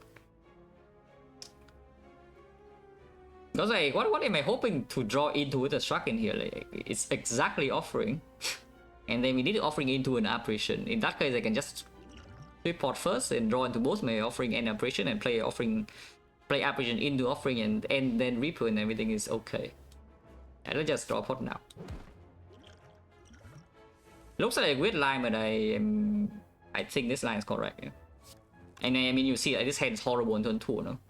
I struck into defense, and then my turn 2 is like here. 1, 2, 3, 4, 5. Wow, freaking amazing. I passed my turn 2. But on the other hand, now I get to use this apparition nicely. I get to play my Reaper plus 18. And I get to deploy Brutality as well. Of course, deploying Brutality doesn't matter as much because Blood for Blood is already here, but you know, it's still good because you draw into these and draw into this and draw into that. So this draw pod is a great turn for the draw pod. Yeah? And yeah, of course I played Reaper, right? Instead of playing like some headbutt and whatever. Because he was 18. And we are taking another 3 here into another like, 1 per turn. Vulnerable doesn't actually matter too much with the apparition. Yeah, and you can see that how good it is to advance your fight by 1 turn, yeah, in this fight. Imagine you pass on turn 2 and now you draw this hand on turn 3. You are still fine, to be perfectly honest. But this hand is freaking perfect. If you draw like less than perfect, for example, actually no, do you even draw into this? Actually you do. Yeah, with struck with turn 2 you draw 5, when you still play Brutality, so turn 2 you draw 6. Turn 3 you draw 6. So you still see this hand on turn 3. You are like Giga Spook because this guy could actually no, this guy even entangle is still fine. Okay, fine. So with this draw, the draw pot didn't do anything. I mean, actually it did because it allowed me to Reaper on turn 1 without taking the damage. So it saves like what? Normally I would take 20 and then heal the thing back. So I take 2 damage and then Brutality is saving 1. So and take -1, but on the other hand I heal 15. So yeah, draw pot saves 16 HP in this fight. Which is okay, you know, 16 HP. How bad is 16 HP? Yeah, how bad is 16 HP when I'm on like what, single digit? It's okay, you know, it's okay. But yeah, apparition into offering and see. I would still like to feed though, even though we are losing 1 per turn. Feeding is getting 4.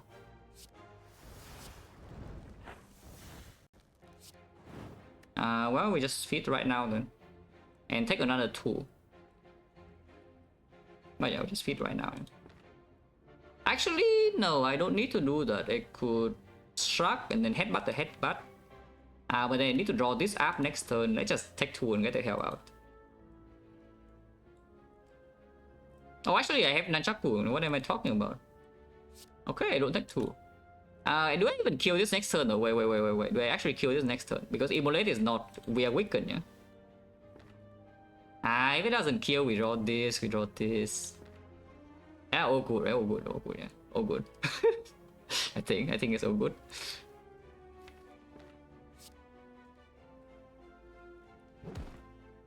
But yeah, but Immolate, and then feed here, and then defend.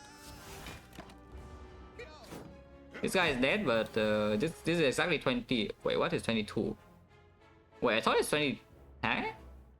It's 31. Wait, what? It's 30. Okay. It's freaking sling, not spot weakness, of course. Right, I was just counting this as 31 base, so of course it's freaking 22 and not 23. Okay, that was bad then. Okay, that line was terrible, but we draw operation, so no punish. All good. I mean, it's a little bit of punish still, but you know, it's not that bad. Like, middle guy stupid? On what turn? Because last turn there was only no play. I guess you were talking about the turn way before. But yes, probably it's good to hit 1 extra on this on the first turn we play Immolate. Yeah, it's like Immolate headbutt, you probably should headbutt this guy. Yeah, you probably should have done that. Would be. But yeah. Ow.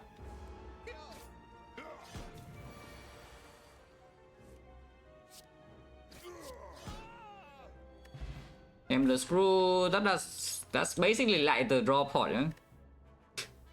It's kind of the same. It doesn't get amplified by the second back, but you know, the base of this potion is already good enough. They can spot weakness, so my Reaper lands more often, or I get to get my strength quicker. I have Blood for Blood now in the deck, so the strength is not as necessary. On the other hand, you can take Thunderclap to actually use a Paper Frog, because you know, we have 3 base energy, and playing the bash to apply vulnerable just does not happen. It doesn't work in automaton, huh? That's the thing. I mean, it strips artifacts, so if we see, let's shockwave or uppercut after this, and we can maybe apply vulnerable in automaton. But otherwise, in general, this is still pretty decent, yeah. Normally with the apparition, maybe you're scared to pick up some random garbage, but at the same time here we have the feat and we have 3 strong potions, so it's probably fine. Yeah, I'm clapping too. 1, 2, 3, 4. Potion chance now 40%. Yeah, 4, 5, 2 potions.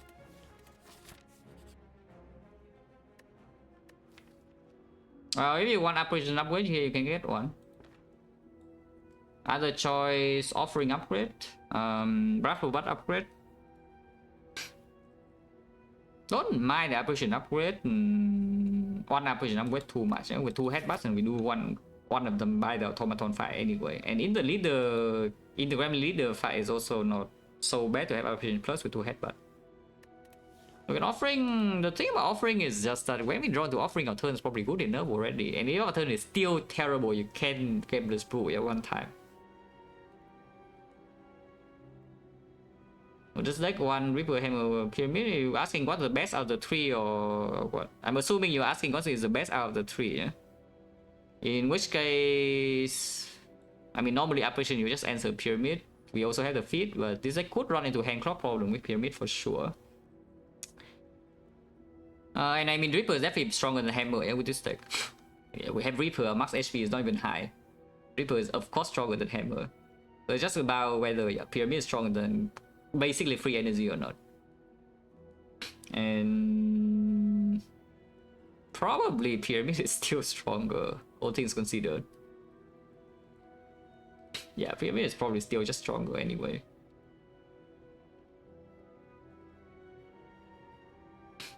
Tiny House, well, tough luck because Tiny House was already seen and not picked.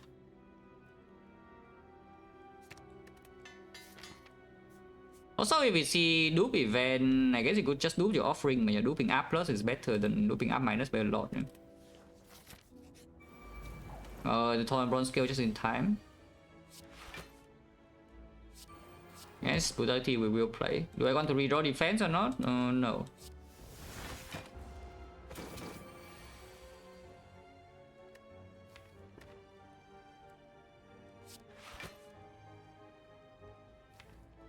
Five strength is enough, right? So I think I should play this defense, yeah.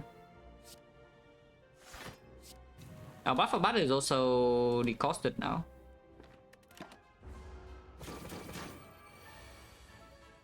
Yeah, nice up upgrade. But it's fine. Has it been a run? No, of course I pick every relic. So of course there has been a run where I pick Tiny House. It just doesn't happen very often.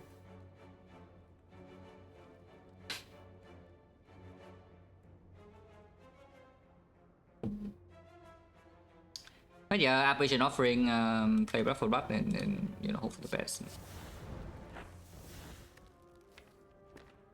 So you have 2 more apps, so it should be fine. Metallicize block against this hit. And Shaku next turn as well, yeah? So pretty good.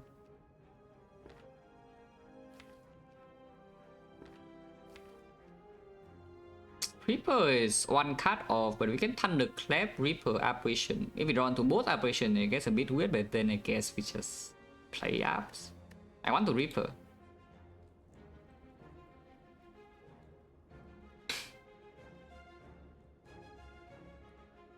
What's the worst boss rating? The one that lose the run.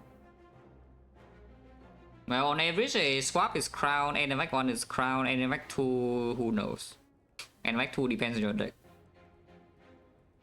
But yeah, on average, swap and Evac 1 is busted crown. And Evac 2 crown is okay. Maybe even slightly good.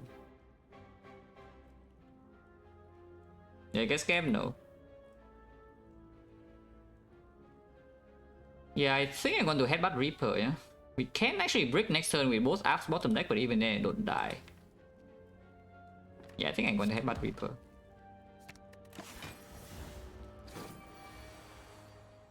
Actually, it did draw both apps, huh?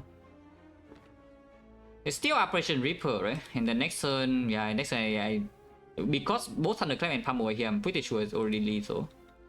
It's just that I don't get vulnerable on the Reaper. Yeah, if we draw Thunderclap here with one app, would be perfect. I mean, at least feed is next turn, so it's not too bad.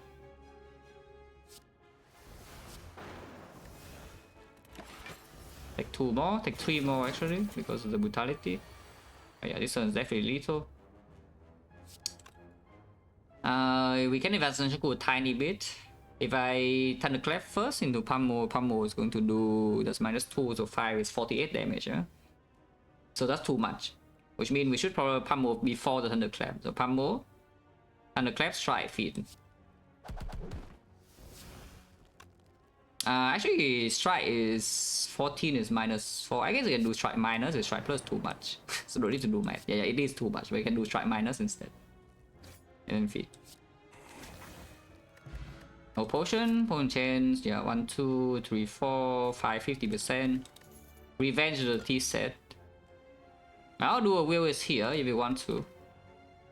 And this dual wheel is not bad at all. Yeah? We dual wheel Feed and Reaper is the obvious one, but even beyond that, we have dual wheel Blood for Blood, we have dual wheel Metallicize sometimes, but usually not Metallicize. Dual wheel Brutality probably still good, to be honest, in this deck eventually, and even right now it might not even be bad. So this dual wheel has a lot of targets. Of course, we also have all base cards, and we are still not at the HP range where we would like to break operations yet. I mean, we never like to break operation, but you know, at this point, maybe we break one turn, we still cannot actually handle, and there's no energy to play dual wheel Reaper into, you know, whatever stuff. We do have 2 headbutts though, so this dual wheel thing can line up pretty often. And then even if you dual wheel Reaper, you cannot play both. You can headbutt the Reaper to play after. Probably not, right? I don't think so. Unless you tell me that there's no way in hell right now we beat Automaton without this potential dual wheel on Blood for Blood or Reaper, whatever. I hope that's not true yet. We have 2 more relics to come, a bunch of things. We have like back potions, 1 more upgrade, 2 question marks.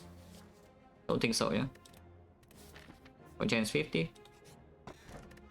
My dual wield. My dual wield. But my dual wield. Well, sucks to be me. What can you do, right? You can never know that literally next draw you see a mummified head and I can do wheel powers and then, you know, do the stuff. And yes, finally the energy boss relic is here. So now suddenly we have a boss relic. I mean, it's not quite a boss relic yet though. We only have 2 powers right now. But it has a potential to be a lot better, yeah. This fight could not play the brutality in order to Spontaneous Reaper, which I think we try to do. It's not so easy to do though, considering that we don't actually draw that consistently. Have 5 strike and no like Burning Pack or True Wit to exhaust down. With that said though, I still take 5 damage and play Immolate, yeah? Otherwise she buffs this turn and next turn they all go in for 31 and I cry if I don't draw out.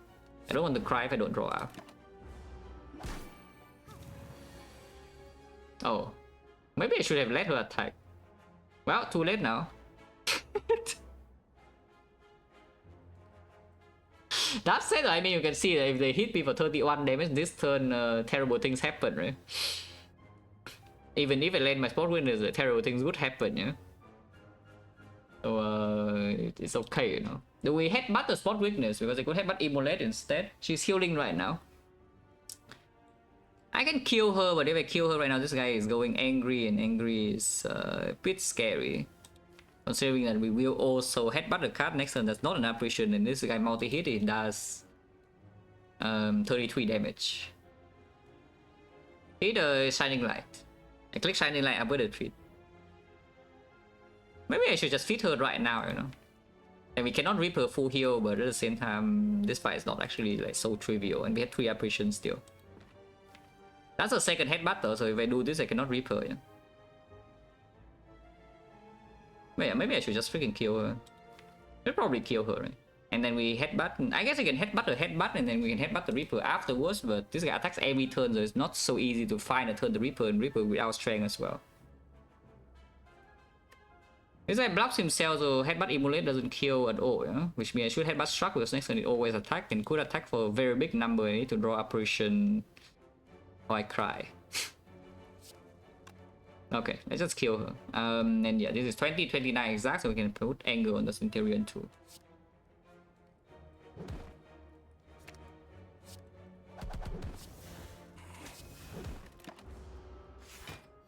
Yeah, 33. Well, we need to play offering then. We did not draw apparition, but good thing is freaking dead. I think it's dead. Is it dead? We have no strength, so if it doesn't die, well, sucks to be me. But we can play every attack here because we have Nunchaku as well. So yeah, time to climb into Peace Strike. Peace Strike is 13, 31, 31, 35, 35. Here is 9. 35 plus 15, 49, 49 plus 10, 59. I have bad news. It's on 4, and 4 is a terrible number. Oh, actually, no. We can play whole hand, so it's not that bad. No, we can play the entire hand with Mummified hand, so it's not that bad. Because we block for 18, if that's the case, then he dies to second hit. And if it dies to second hit, we only take 4 damage. So it's okay.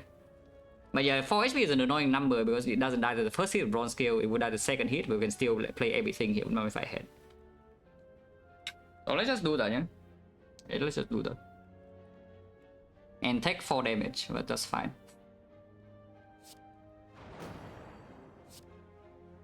I play in this order, it works always, right? Yeah, it does. Yeah, 31, 41. 41 is... Actually, wait, 41. Eh, what am I talking about? We full block. It's 3 HP. I miscounted by 1 damage for some reason. Wait, why did I miscount 1 damage? I don't even remember which one I miscounted. It's not Thunderclap, so it has to be one of the other 3 with the frog. But you know, it's all good. Miscounting 1 damage is actually good because then I save 4 HP. More than expected.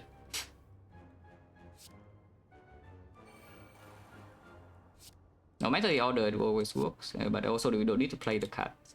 Metallicize alone is already enough. Yeah, they're all good. Okay, easy. No HP loss. Blood Potion, 40% of my max HP with the Feed Plus. Ah, okay, Strike was 10. Strike was 10. No, actually, no. When I say Strike was 9, I was referring to Strike Plus. I remember that. So it was not that. I think maybe I miscounted the Strike Plus with frog damage, yeah? If anything. Another second win, don't need. First second win is already not doing that much. Don't need to speculate on another one. What's the armor? Complete garbage and Peace Strike. No, we skip. Our chance now is 40. 9 upgrades. That's quite a lot of upgrades. Actually, it's 8 upgrades because of Shining Light. Okay, 8 upgrades, still a lot of upgrades. And it makes all my defense drops for 9, you know, which is, you know, kind of good. Otherwise, you can remove because you say with apparition, the defense plus doesn't matter so much, which is kind of true. You can say that with the second win, the defense doesn't matter that much, which is also kind of true. And then you can say with the blood for blood, being our main damage, the strike upgrade doesn't matter too much, which is also again true. So like, this upgrade actually doesn't improve the automaton fight by that much. It does improve it a little bit. Okay, it does improve it a lot, but at the same time the remove is also good. Because removing means that you don't break your operations early and then maybe good things happen. Yeah, okay, now that the talk is done, I click the upgrade. Yes, now that the talk has finished, I click with the button and then move on.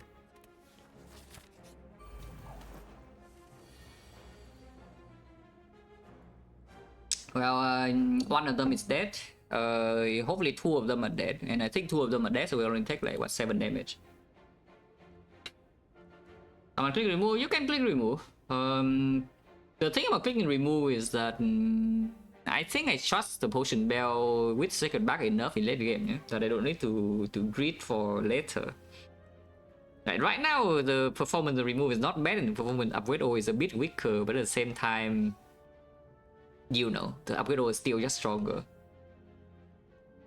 Yeah, my fight hand, we just kill 2 of them right now and move on. Can I kill O3? I don't want to kill O3 though. But I think I can kill O3. The thing is that this potion is also good, yeah? So if this fight drops a new potion, we can just drink the blood pot and suddenly this HP loss doesn't matter. Yeah, exactly, I want to feed. And living alive, we can maybe still Reaper. I am losing 1 per turn, but that's not a massive problem. You know? Like, how much damage is this? In order to play everything in here, I need to actually play 3 cards first and then play the Immolate after, so we can never do Immolate without strength, yeah? I mean, you can do like Thunderclap first into base Immolate. And how much is that? Let's calculate this first. This is 30 is minus 22, right? Yeah, it's minus 8, so 22 is 52 damage AoE. Holy crap, this... Wait, this guy is dying to bronze scales then. Thank you for the red PM, appreciate a lot. Any Saba fans in the chat? Not me though, not me, but maybe you are.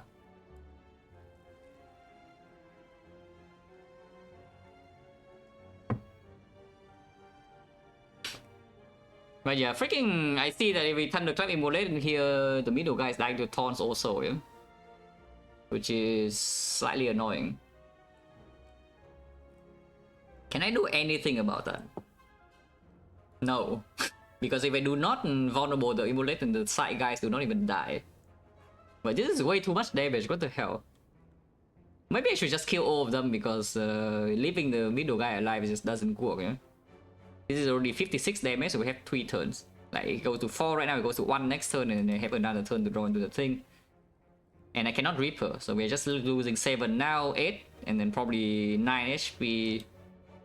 Who sometimes not even feed.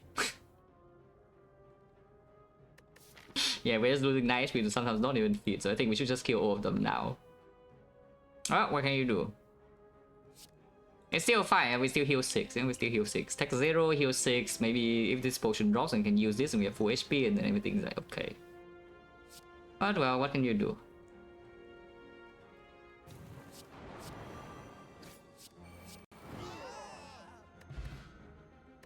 No potion? No potion chance now. Wait, what? 1, 2, 3, 4, 5, 6, 7? 50%. Oh, I was hoping for like a Dark Embrace or something to bottle now, yeah? But sure. Cry is good. Cry is still good. Big Red is okay too. What is this relic? 1.25 per turn. Guys, did I say that this is not a boss relic yet?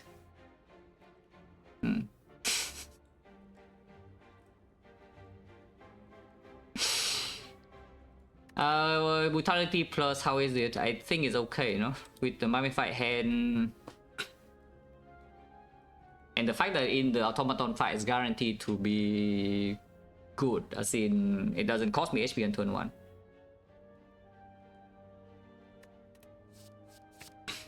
So yeah, probably just bottle Brutality is okay. And then later on, of course, you can feel back HP with the Reaper and improve buffer but massively as well with this bottle.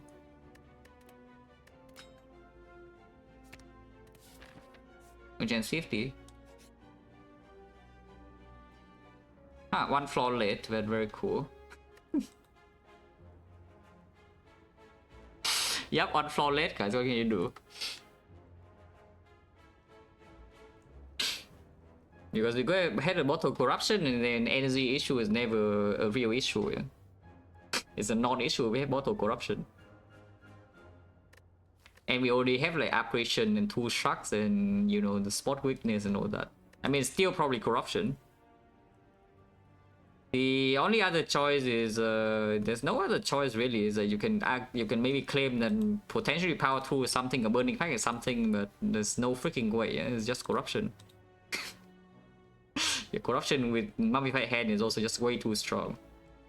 Because it reduces all the skill to 0 immediately, so you just discount another power or attack guaranteed. And if you discount another power, you can chain your stuff. And of course, like Dark Embrace on very much on the table. Ah, yes, we have one too many relics. Otherwise, you delay the thing. So you fought the elite, you get the mummified hand, you're happy, yeah? Because you don't need the mummified hand in the elite fight regardless. I mean, save a bit of HP, but the HP is irrelevant right now with the blood pot. And then, you know, next act you get your bottle corruption, and then you're chilling. But yeah, we just take this, yeah. There's like no debate there. Now what? The bird is buffing, so it doesn't attack into a bronze scale. Second one doesn't look bad. Now that we have corruption and mummified hand, yes. Otherwise, you could rewatch the Snake Core fight and, you know, you see how bad Snake Core could be in this deck. It's not a concern or not. If we draw up now, I can just go cry it, so no reason not to shock.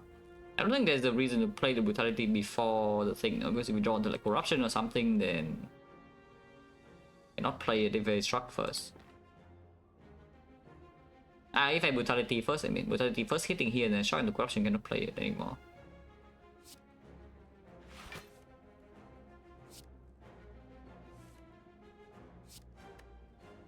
Is this better next turn or now?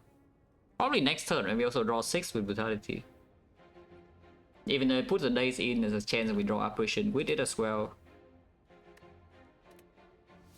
Yeah, supposed to play brutality, yeah. We'll probably still hit the bird even though it takes 18 on its own, because maybe they can feed it, yeah. I do 4 in here, it takes 18, 22, 22 to another 25, so the 6 and 6 is kill, right? Yeah. Right, this is 4, this is 3, and then it takes 18 from the taunts, and there's a 6 HP, and 6 HP is feed lethal.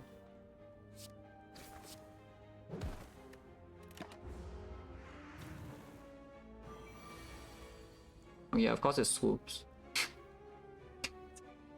It's fine. Chosen doing bad pattern again, yeah, we can offering, apparition offering here. And how much is this? Oh yeah, it has only gone up. It was 1.25 before, now it's 1.3. Good attack chosen, no?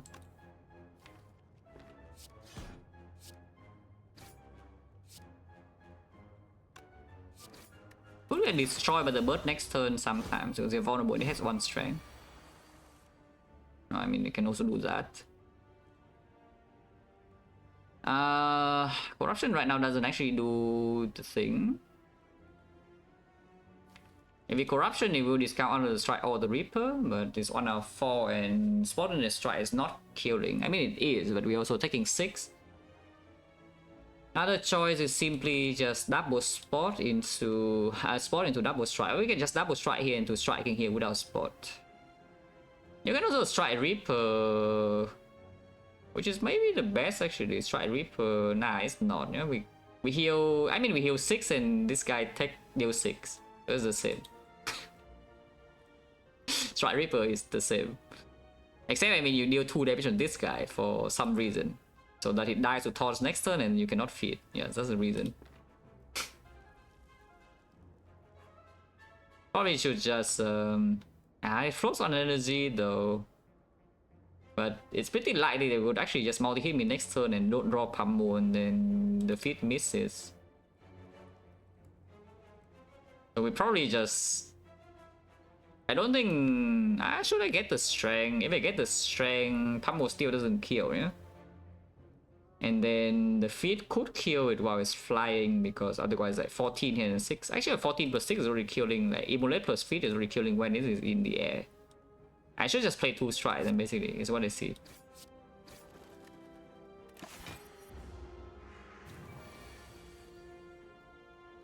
What the hell? This guy is just swooping forever. This is the smartest bird I have ever seen. Yeah? He masterfully sees our bronze skills. And what does he do? I mean, of course, swooping is actually good for us right now because otherwise I'm taking 3 damage. But like, this guy buff on turn 1, and then swoop on turn 2, buff on turn 3, and then swoop on turn 4. This is a good pattern, no? The swooping is good right now.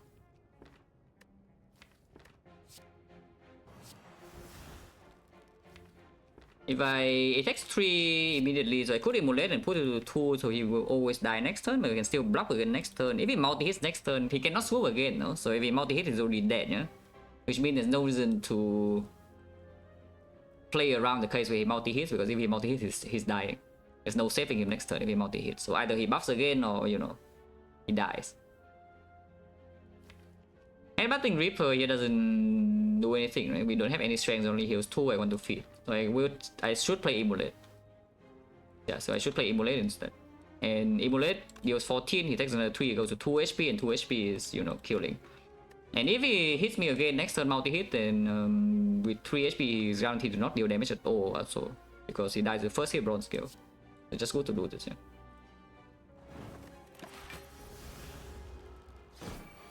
Yeah, he's already dead, but we draw feed. No potion, potion 60, which is still fine because then we have the blood pot to react in the automaton fight against some garbage draw or whatever. Upgraded. Double upgraded mummified hand. Triple upgraded blood for blood. Yeah, we'll talk skip. What is my upgrade now? Corruption is in dex, so probably corruption, right? On 3 base energy. Probably still corruption, unless you tell me now it's time for offering upgrade. Because I could see that being time for the offering upgrade, for sure. Because with mummified hand is not so important to upgrade corruption. Yeah, we don't have like pommel strike or anything. We still have shrug though. Yeah, we do have shrug on 3 base energy. Sometimes you can just shrug into corruption, and then you're really sad. You can headbutt the corruption, but you're just not what you want to do, yeah.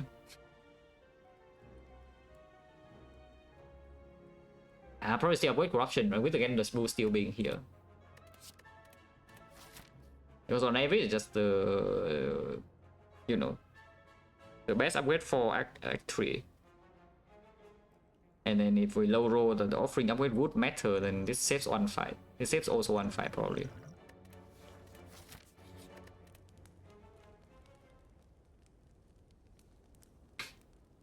Is it upgrade? I mean, without we have 2 headbutts, so upgrade now is good. But yeah, if you are not going to play your operations on side, then upgrading them is good. In this position, we already have one operation plus with 2 headbutts. And it's more important in the upcoming fights that we don't miss this card, I think. So we should just upgrade this card. But basically, yeah. Upgrading operation doesn't improve your maximum output at all, yeah? It's the same. I mean, this also doesn't really improve your maximum output, but it smooths out the variance. This is what you're doing, right? To smooth out the variance. And you save this when you draw it at bad time, maybe you can play it later. Essentially, saving this is not important, not more important than saving this, at least in my eyes right now, which is why we upgrade this first. Because yeah, this is consistency upgrade. This is also a consistency upgrade. It's a little bit of output, but it's just damage output, yeah? So it doesn't matter too much. Mostly consistency. And yeah, output, consistency, you just go by that. If you need more output, maximum output, then of course you upgrade your output first. If you have a more important consistency upgrade, for example, a 6+ here, then you make that over the app. Because this is just a consistency upgrade and it's not even a good one. And then the C pyramid of this, I can know operation plus and I cry, yes.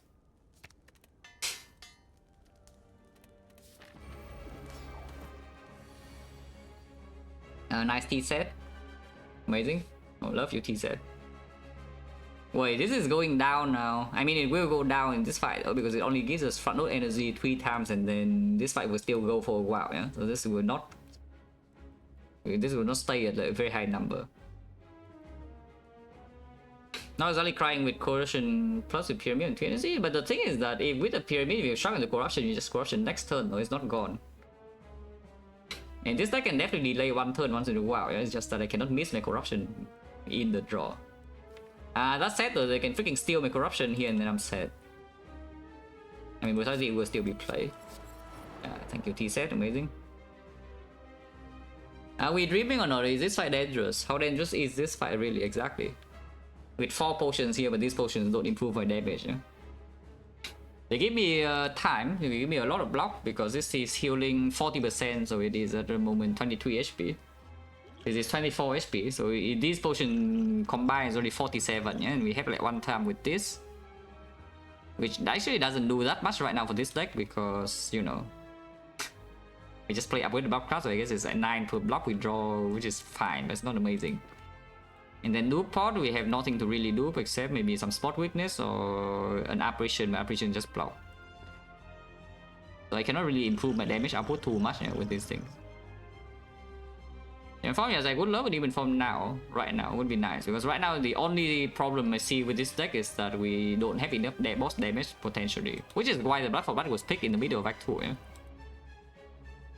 Like, a Blood for Blood minus was picked in the middle of Act 2 because I was scared of my damage output. The Kick Rupture with Brutality Plus now, sure. We even have Offering, so yes, maybe. If it's green. I mean, Rupture Plus is probably being picked, but Rupture Minus, preferably not. Yeah, Rupture Minus probably preferably not. I'm still dreaming, right? I think. Hopefully not stupid. I agree. This could kill me not playing the feat on turn 1. Some of my cards are being stolen. Can start with Offering first, or can start with Shock first. If we Shock into Apparition, I don't play my Offering. Is that true? Maybe it's not true because I can Offering for 1 HP loss right now only. And if I Offering first into Corruption, then we can Shock for 0 cost and suddenly I can play extra damage because, you know, damage matters.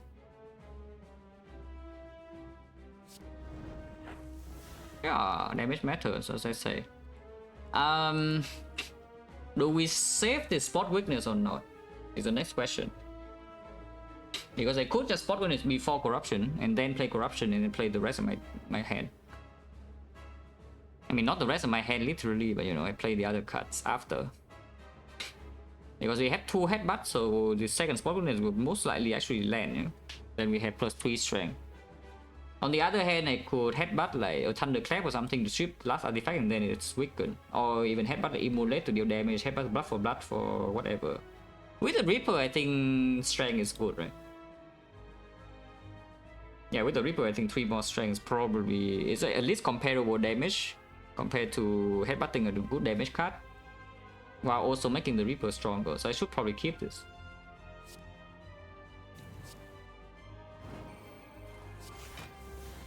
Apparition still play because it's going to exhaust. Blood for Blood is 2 cost, next turn is 1. So still not 0, but not too bad.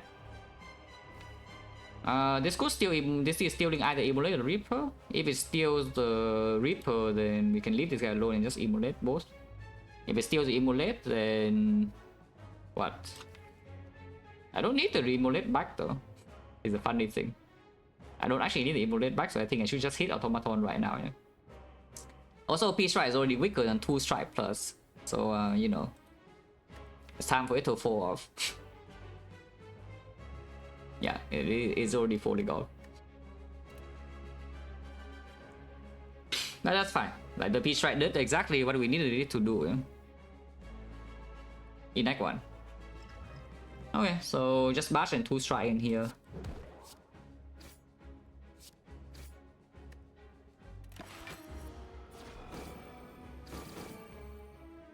Still, Immolate is, I think, the more annoying case, but it's not the worst. And now, if we headbutt spot weakness, we do always land next turn, which is cool. Oh, actually, no. This was still an uncommon card. Oh. So it's stealing either this Blood for Blood or my spot weakness when I headbutt the spot weakness. I couldn't circumvent this by headbutt the headbutt. Actually, no, the second headbutt is not even here. So there's no way to circumvent this, huh? I could headbutt the feet for it to not steal my spot weakness, but then, you know, this headbutt might not even be drawn. I think I headbutt spot regardless. Yeah, because if this guy is safe picking my spot weakness, then I can also just know when I get it back to land, you know. It's not the worst. And this time we are playing head, it's like we can play everything. I play 1 defense only, but we play the rest of the head with the Nunchaku energy. The Reaper is going in right now. Which means you could hit this guy, because I think no matter what this guy steals, you want it back, yeah? Immolate, I don't care anymore. But either the spot weakness or the blood for blood, I really want back. So I think we should just hit this guy now. 4 HP.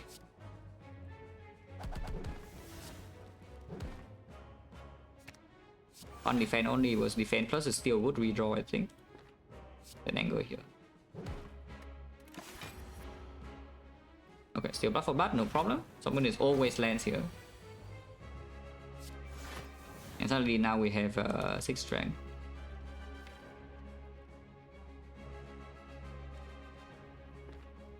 Warcry, because drawing apparition now is good no matter what. I guess if we Warcry into both apparition, we can just shuffle out. No reason not to Warcry. Ah. See. Well, we have a guarantee on the Hyper Beam, I guess.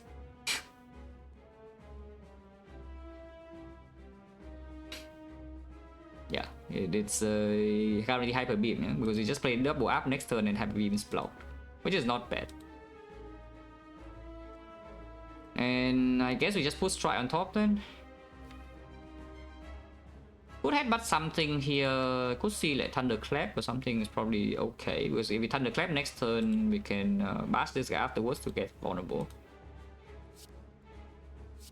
So yeah, put Strike on top. This needs to be played. And yeah, 6 strength.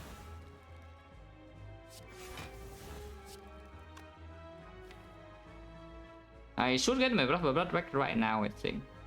So let's just do that.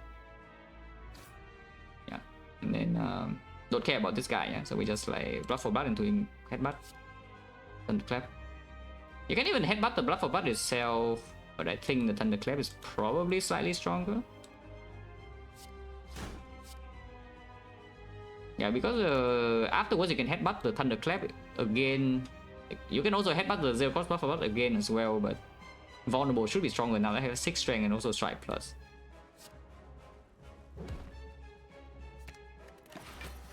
Yeah, take a bit of damage here, but no problem. Next turn we're always safe. Yeah, Hyper Beam is guaranteed to be blocked now.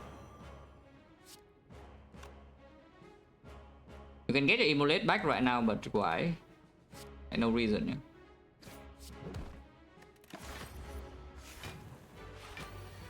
Yeah, Hyper Beam fully blocked, no problem. Don't think we want to headbutt the feet yet, so this is just headbutt the thunderclap, and next turn we headbutt again for the feet.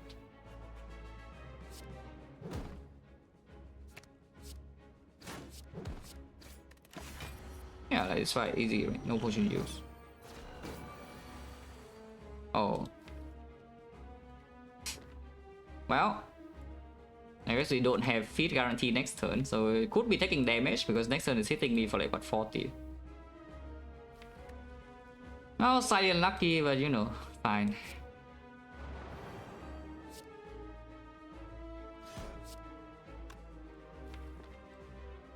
Second Greed now doesn't do anything, so yeah, goodbye.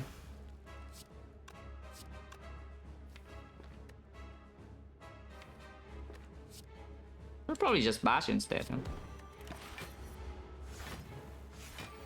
And we can never die this turn, no matter what we draw. So, okay, question. Do we take whatever the crap this damage is for the feet or not? Quite a lot of damage, yeah? But do we take it or not? It's 29 damage. So minus 7 into next act. Actually, not minus 7, minus 6 because feet is plus 4. Actually, feet plus 4 is actually real 4 HP, so minus 3. Ah, okay, of course we play the feet, yeah? Yeah, of course we play the feet. Need to kill this right now, but that's not a problem. Now, Nunchaku also breaks, but that's again not a problem. I don't want to headbutt anything, so just play this now. If I play this, it dies, yeah? So don't do that. Okay, feet is here. This is not killing, so we can play Anger. Oh, Anger is so good, guys. It's not enough damage. I can play Bash instead. Oh yeah, Anger and then feet. No potion? Well, I mean, good thing we didn't use AD then. The man. Second corruption, not really. Offering would be nice here. Second offering would be nice. The demon form would be nice. What else would be nice here actually? Exhume would be nice. Exhume would be great. Impervious, I guess, is okay. Juggernaut is not amazing, but I guess it's fine, kind of. But yeah, this is okay.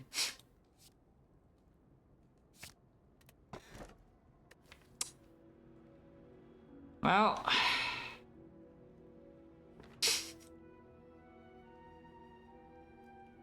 you know. Inform yet? Not yet. But now that we pick XecnaR, we will, yeah? Yeah, exactly. As I said, right? Bottle Tornado came way too early. It's like one floor too early, and now we don't have Boss of Corruption for the XecnaR and this like, Giga Shielding. But this XecnaR is actually kind of annoying, yeah? Whenever you draw Corruption late, you are in a bit of trouble. And then your damage output does go down. And the damage output definitely does go down with this XecnaR. But yeah, Busted Crown. How bad is Busted Crown here? It's not good, but it's not terrible by any means. I think it's better than Philo Stone, yeah? Apparitions or not, yeah, should still be better than Philo Stone. You have second back output back 4 as well. It's just that taking this Busted Crown could make actually boss gauntlet a bit difficult sometimes. Beef Energy doesn't actually do that much though, is the thing. But I guess actually no wait. We have Strike Plus, yeah? Yeah, when you have Strike Plus, then the fifth energy actually converts into some real damage, especially when, you know, the spot weakness and such is scaling as well. So you just Strike Plus, I mean, you can see in Automaton fight, our Strike was doing it 26 at the end. So just having energy to play another Strike is not so bad. On the other hand, is XecnaR Corruption, you know, XecnaR Corruption is still XecnaR Corruption. But yeah, it makes anger worse. It makes the Bottle Brutality worse. It makes the Offering worse. It makes the War Cry worse. It makes Apparition like potentially more expensive. Basically, anytime we draw Corruption early is good, you know, which is, you know, Bottle Corruption would be nice with XecnaR. But anytime we draw Corruption late is bad.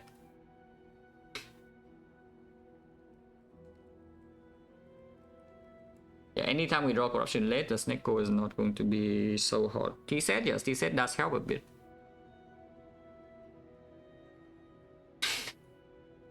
Also, the thing I also do see here is that the 4 base energy just gets floated around like crazy in this deck. It's like Mummified Hand on turn 1, I mean, you can already see it. On 3 base energy, on turn 1 Automaton, how much energy did we spend? Yeah, we spent like 1. We had 5 energy on turn 1 against Automaton, and we spent 1 of them. And that will just keep happening, yeah? We take the crown over the XecnaR. The XecnaR definitely smooths out the energy usage, it's just that you also don't have your energy to use in the first place sometimes. And then it could suck. But we have the Potion Bell to mitigate that kind of annoying thing. And the deck doesn't draw, that's the thing. This deck also doesn't actually have active draw. It has on offering, and that is where it stops. And if you see like a Dark Embrace or something, then the XecnaR also is good. Yeah? Corruption, Dark Embrace, Mummified Hand. So that's not a problem. It's probably still XecnaR. It's like XecnaR Corruption, how bad can it be? If we had more draw, I think it would take this. But right now we float energy on early turns way too often. Like later turns, sure, we can use energy after we have played Corruption, exhaust the skills, and then we draw Strike. Then the crown converts into like actual output. But right now the crown doesn't even convert into that much.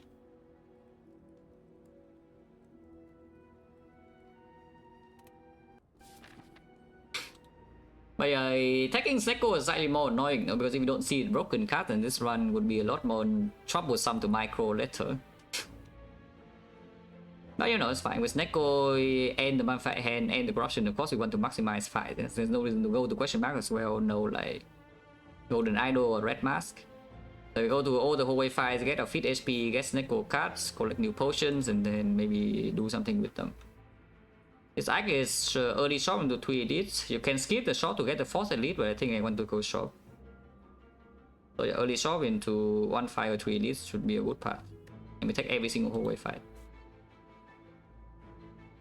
Now Shockwave Uppercut makes Neko worse a little bit, but it also makes the Crown worse, you know. In fact, I would say that not having draw in your deck and also not having debuff makes Neko better than Energy Relic, you know, relatively speaking.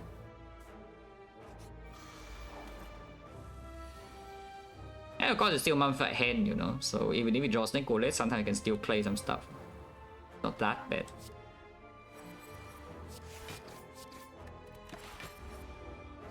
I mean, it's not good by any means, but it's not that bad.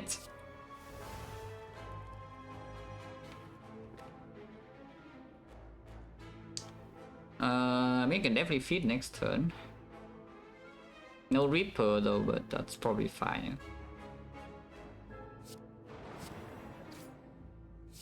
Oh, I should have counted damage because now it's not guaranteed feed anymore. If I counter damage, I could play the P-Strike first before the Thunderclap, so I can play Headbutt. But now if I Headbutt, it's not guaranteed lethal. No, too late now. What can you do, right? I mean, you can struck first. Now you can actually struck and see if there's something. Kind of like something, but at the same time, we still need to Headbutt the thing, so might as well just Headbutt it now.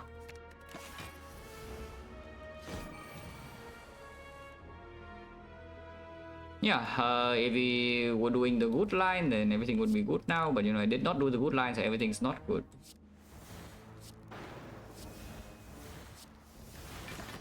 We can still headbutt the feed though. Nunchaku breaks, but that's okay.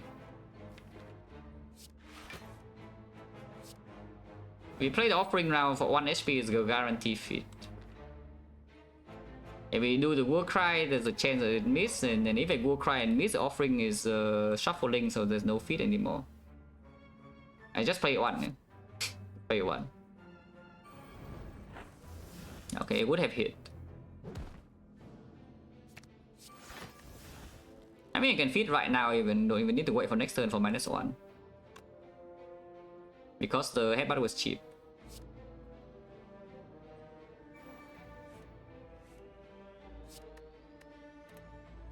Yeah, because the feed is also cheap, we can even play the anger for 1 Nunchaku.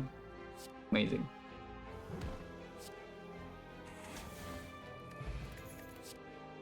Second spot weakness, I don't mind that. We did say that we need more damage, and now with the Sneko, damage output actually has gone, I think, has gone down and not up. The second spot weakness in here also improves the Reaper, and with the corruption, how bad can the skill be? Second blood potion, yeah, drinking this now is a bit of a waste. And this potion does scale with us, you know, so we will be able to feed most fight in this arcade thing. So let's just say, yeah, 1, 2, 3, probably go here, avoid the elite, so the 1, 2, 3, and then 4, 5, 6, 7, 8, 9 fights. You can also avoid this shop, go to this elite, and go to the shop at the very end, so you have a chance to see, like, a very small chance to see wing boots, and you also open Reverie Threshold. So that could be a thing. It does lose you, actually it doesn't lose you anything. You go to the end of X shop and you still get your fire. You lose 1 question mark at the very end, but question mark is not even good. So maybe we actually go to shop at the end, huh? And yeah, it does okay, 1, 2, 3, 4, maybe 5, 6, 7, 8, 9, 10, 10 fights. 10 fights with boss scout as well, 12 fights total with no dual wheel exhume. We assume that maybe we can fit maybe 9 fights, yeah? Let's be a bit pessimistic and say like 8 or 7, then like plus 30. If it's plus 30, this potion is only 40 HP, so it's just stronger than the block pot. And right now there's no urgent need for the HP either, so I think we don't even pick this up. This definitely is staying, and this is staying, and this is just stronger than this, yeah? So I think we just keep this potion belt. One chance now, 30.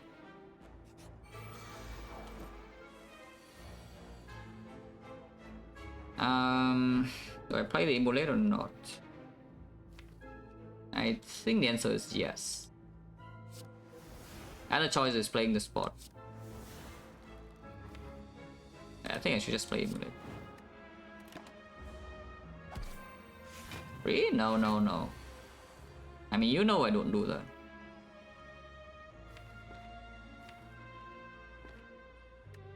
We can headbutt Immolate and they all die, but I don't want them to all die. We can headbutt like spot weakness instead. That could make me get owned next turn completely, but you know, maybe it's fine. Yeah, Warcry costing 3. I don't think I want to play because I'm taking 4 damage right now. So how is this? If I hit all this, does it die or not?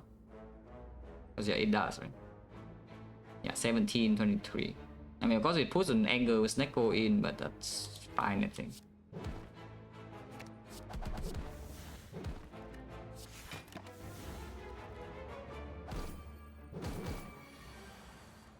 Okay, spot weakness.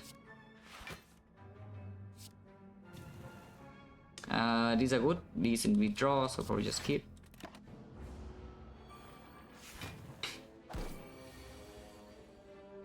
Voting operation is here, yeah? Otherwise it's set times.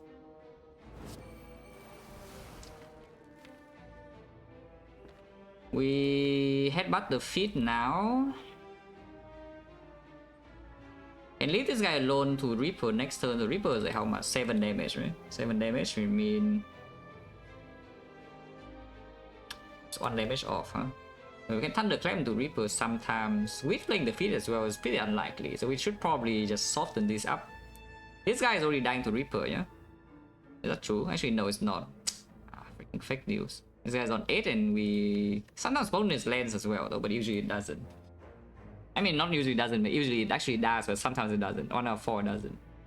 And if the spot lands and Reaper is going to be 10. 10, so this guy's already dead. If we play 1 strike here, he's dead, and then we can headbutt the feet. I just hope, yeah. It's time to play Hope Spire. Like we draw the spot weakness, draw the Reaper, and we can play both Reaper and feet. Yeah, so that will happen. In which case, we can even hope even 1 more time by not playing any attack here, because then if I do that, then Nunchaku is perfectly on 9. It's like we Reaper with Solidness and both of these die, and then we feed this guy and Nunchaku is on 9 and everything's perfect. Yes. So that will work. Yeah, it would definitely work, guys. Look at this. See, I told you it would work.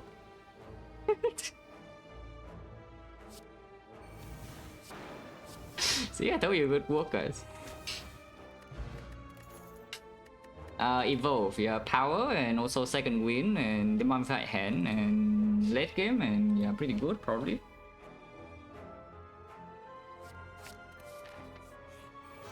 Not my favorite fight to see, I would say. Yeah, out of all the fights that we could have seen, this is definitely one of them. We could play both Brutality and Impervious, but at the same time that means re-rolling this in 10, yeah? So I don't know whether I want to actually play the Brutality that badly or not. Maybe I don't.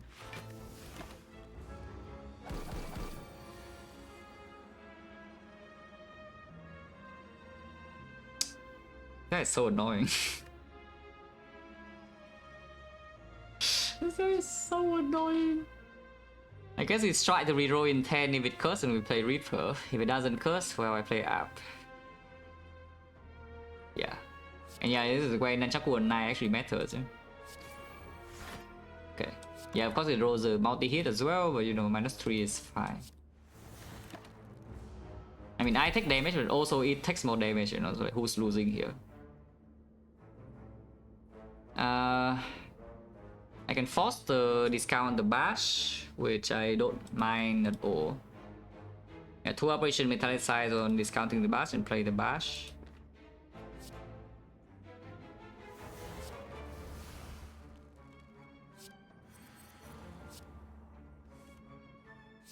Offering 0 cost though, 0 cost.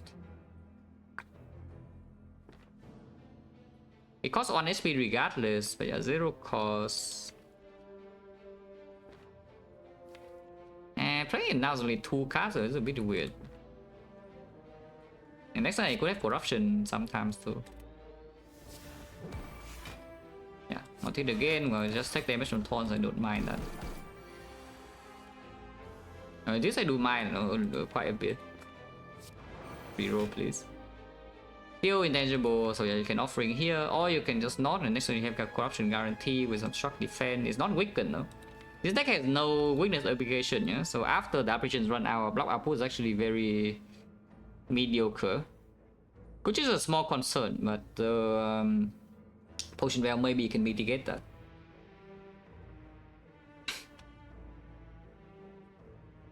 I should just spot, right? I think I just play spot.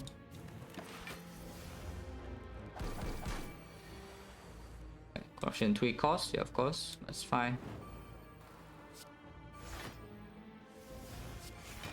If I play the piece right here and it rolls into curse, I need to play feet. I still have Reaper, yeah? I do. It's fine, we take 17, it's okay. And again, this potion can always be used if we are low. Ow!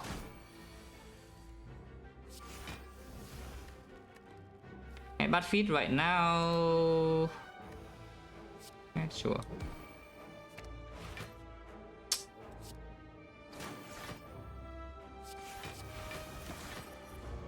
Reaper feet is perfect. No, I mean, I don't mind drawing well. Yeah? I certainly don't mind drawing well. This is not better than just spot witness Reaper. So we spot witness Reaper and feet, and this thing goes to 7.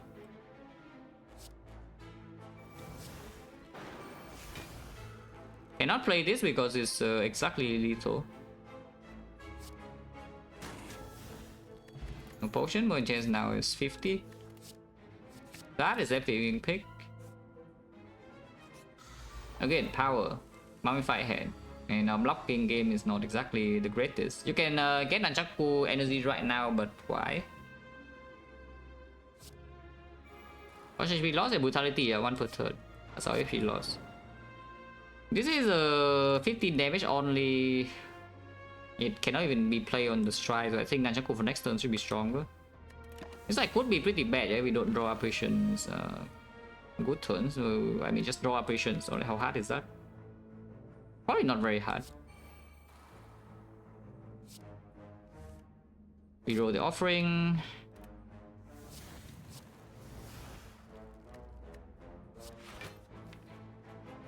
Next turn we already have offering on top, but no guarantee intangible. I think we should still put the impervious on top instead of some strength.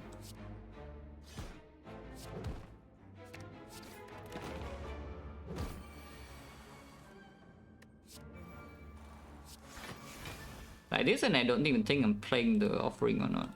Maybe I should. Probably should. This operation goes to waste. That's fine though. Feet and Reaper are both in there. Probably just get the struck. Play this for fun.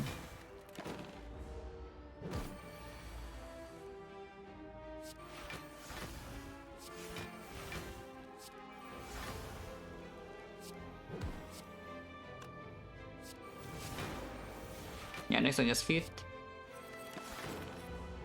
So yeah, like estimating we only get 30 HP on the feet is definitely on the low end, yeah, because we have feet, we have landed feet in every single fight so far.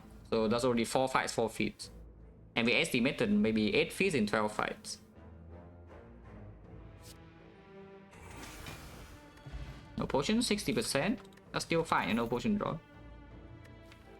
Still good, right? Second Funeral Queen. Don't see any reason why this would be bad. Until we fight a Awakened one and I have no damage and I die. Again, still don't see any reason why this would be bad. 306 gold, cannot buy Rare Relic, so I don't think there's a reason to go here either, yeah? It's not urgent at all, we have full HP, full potions. So there's no need to just rush here and spend our gold. Can go this way, sometimes this drop Wing Boots, which actually is not even a good relic to drop, so I would hope they drop something else. But yes, we can just go to the Silver Lead Shot. Yeah, this one is actually going so long for like how strong it is. It's not like overpowered, but it's pretty freaking strong, yeah? Because we have stayed full HP for most of the run. We went very low in Act 2, but that was with the potion still unused, and we have the Reaper as well, so it's not, it wasn't even actually dangerous. It's just annoying to play because, you know, Sacred Back is always annoying to play. Even when it's like doing well. because you need to manage your resources a bit carefully. But yes, Awakened one is by far the most dangerous boss right now for us, like, for sure, in this run. Unless you tell me it's a transient boss instead. You know, is the transient boss a dangerous boss? I mean, with a mummified hand, maybe not so, yeah. If this discount the defend, I am taking damage. Otherwise, I could just play Blood for Blood and ignore. I know, actually, no. I play Blood for Blood and then Phenopain can still be played. So, do you want to headbutt Blood for Blood or not? I think it's a good thing to headbutt, right?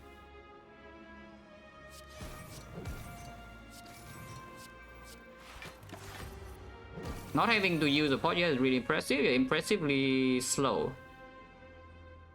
Because in another world, right? I'm going to tell you what happens in this run, yeah? I'm not going to use a single potion in this Act 3. And walk into Act 4 with 4 second back potions. And what happens? I probably don't even need a single one to win. But the run is plus 1 hour because I don't use potions. In another timeline, you can just use a potion every single fight and then your run is relaxing, you know, very chill. But here we are. With a full potion belt that never gets used. And the boss relic doesn't play because you don't use your pot. But you know. That's how it goes. It's just how it goes.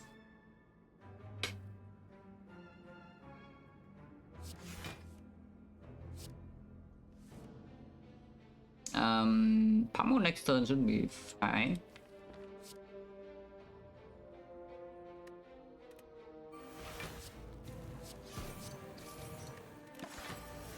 It's full blocks. And this time we have Pummel with strength. So up. Yeah, bottlenecking corruption, but still fine. We probably don't need the second Phenopain here, so I should just play my apparition. Unfortunately, we cannot play a power and guarantee that I'm safe, so I cannot play my power. And yeah, the Pummel redraw is also better than an average card, so we should just play apparition, defend or something. Don't even need to defend, yeah. Apparition alone is full block. If I play the Phenopain, no way. If I play Phenopain, like, what's the worst that can happen? The discount defend, right? Discounting defend from Phenopain is the worst thing, yeah? And then I still play Phenopain defend Pummel. And this Pummel is 20 damage with block 6, so we block 18 in here, block 21, block 29, and it's get hit for 20. So we only take like 11. So I should just Phenopain. New potion White Beast statue? No. We are full HP the entire run, like why do you need to potion if you don't need to use potion? White Beast or not, because these potions are good, you know. You never lose HP, then what are you using potion for? Like the one time I was threatened, yeah, with a slaver fight, and that is when I potion immediately. And then, you know, the fight was so I use potion, yeah, fight over. But otherwise we are full HP, so like why not do you pot ever? But yeah, like Phenopain is fine, no matter what it discount here. Yeah, if it discount operation, all good. Then we have a Phenopain in play. But even if it discount defend, we only take like 11 damage. Pummel is a good redraw still. But for feed, we also have not missed feed though, is the thing. We have landed feed in almost every fight. So again, no point.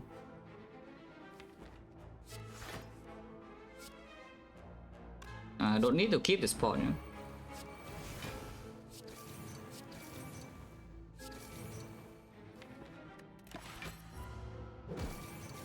Am I landing feed? No. But I mean, potion doesn't land feed in this fight either. That's the thing. Like the potion doesn't do anything. Yeah, but I need to Reaper though. If we don't Reaper, then we are not full HP and I'm sad. Do I pay 6 HP for that? Probably, right? With 2 shock in here, I think playing Offering should guarantee that I reach the feed.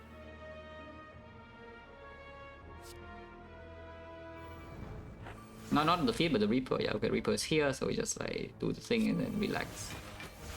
I hope we actually relax, by the way, but we probably do relax with 6 strength. And Chaku is the lost cost. Unless we draw into just this. Okay, perfect. Which is why I put into 9 is good, yeah, because either we draw operation which 9 is good, or we don't draw into operation and then 9 is also good because then they play attacks and it puts closer to 9 later next time. 4 strength, heavy blade with 4 strength. I mean, heavy blade we pick anyway because I did say the damage problem is present, yeah. We kind of definitely have damage problems, and now yeah, 2 spottiness in the deck and he's freaking upgraded heavy blade with Snecko. Okay, so what about this? We're picking 4 strength here. With the heavy blade as well, very potent damage point. The worst potion in this build right now is definitely the block pot, so it's minus 24 block, right? Trading for 4 strength, it's probably worth it, right? Yeah, it's probably still worth it.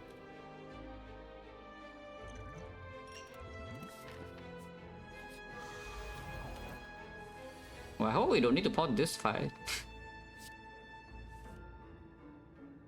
Oh, there one on top. Brutality is played now, defense played now, Ripper will not be played next turn, maybe Immolate on top. Yeah, we have Evolve with the Immolate also. Yeah. But yeah, this turn we just take 4 damage. Freeze. Do I even use my Nanjaku now? I could use my Nanjaku on this, but I don't even think it's good to do so. So let's not. This fight is actually potentially a problem, by the way, yeah? In case you're wondering. And we can play Corruption first, and we'll always discount attack. Then we play the attack, and Immolate is playable with Nunchaku energy. But this fight is potentially a problem because Apparition is not exactly the best thing to block in this fight. Like, these will just exhaust, and then this guy attacks you on turn 4. And then, you know, we have no weakness. In Double Feel No Pain, maybe we can still block it when it goes 40 or whatever, though. But yeah, it's potentially a bit annoying.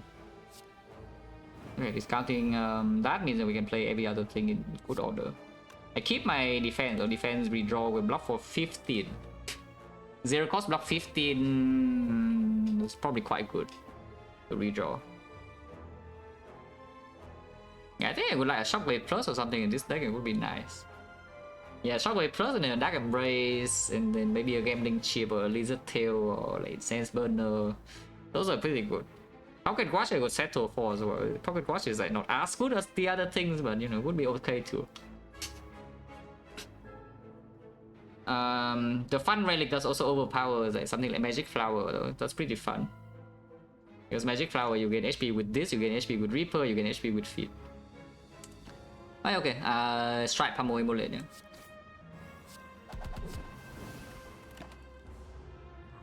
Yeah, maybe just a demon form is okay too.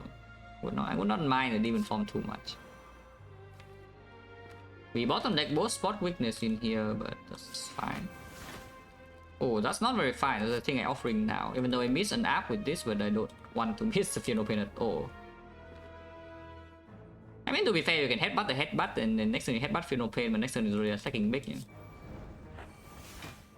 We should literally the next card. That's just kind of rude. You know, it's a free slow stack, so I guess we take slow stack. Oh, now to 50-50 we hit Heavy Blade, and we cannot force the target because, you know, yeah, okay, miss, which is slightly annoying, but it's still fine. And Headbutt Apparition here. I don't mind Headbutting Apparition, just playing 2 Apparitions over next 2 turns. Yeah?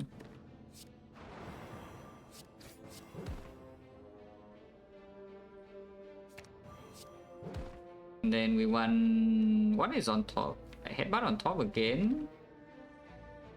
Don't mind something like Thunderclap so that we can Thunderclap Bash. Stack vulnerable.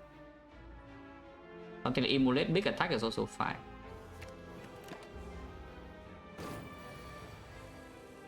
But yeah, okay, we just play every skill. If Struck was bottom deck, I think I would not play the second apparition, but now should I? Because this block 15, this blocks the thing, this blocks here. I probably should still do it, right?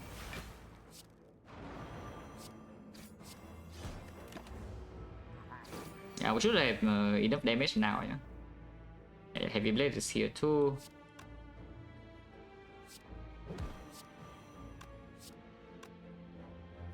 That's too much damage.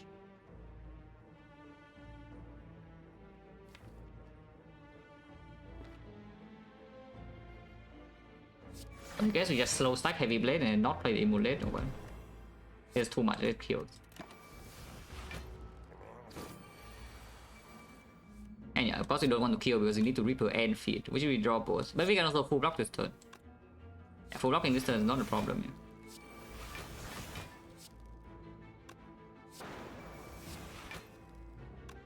I should not have done that because now it's -1 on Chapku. If I did not do the slow stack on all of that, I'm still full HP with the Reaper, but now I can play Strike. Not too bad, I cannot play Strike anymore, it kills. It's fine, Chapku. Ah, okay, Lizard Tail. Yeah, that was one of the things I asked for. You know, like, you could give me like, all the other things in here as well, but this is one of them. And in Demon form? No. Ah, Demon form. He's a Demon form except a lot worse.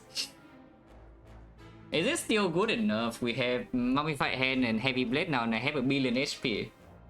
I actually have like a billion HP. It's like 120 here already plus this, so it's 150 before the feat continue to stack up. And then the Awakened one shows up and I cry.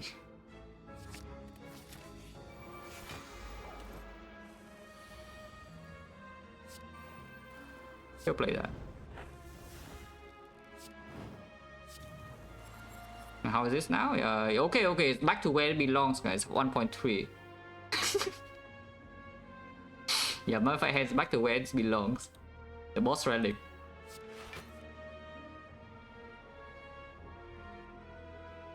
Or hide the sea so you cannot see it. Why else? This is, I don't even know how many times I said that's the exact answer, yeah. But why else? There's no reason to keep this thing alive, but at the same time we also have Evolve and 2 Final Pain, so maybe leaving it alive is just fine. Killing it immediately is good too though, because I want to draw into my real card, not lasers.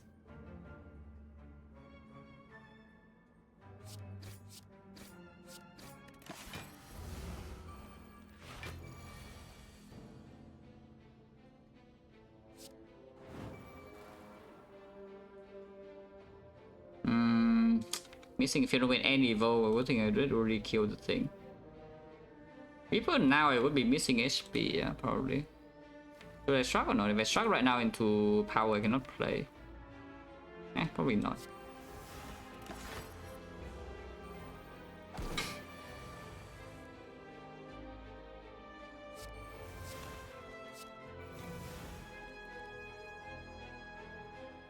I can pummel the Spiker right now to feel alive. You know, like some people like to hurt themselves to feel alive. Don't do that, yeah, but we can't do it here.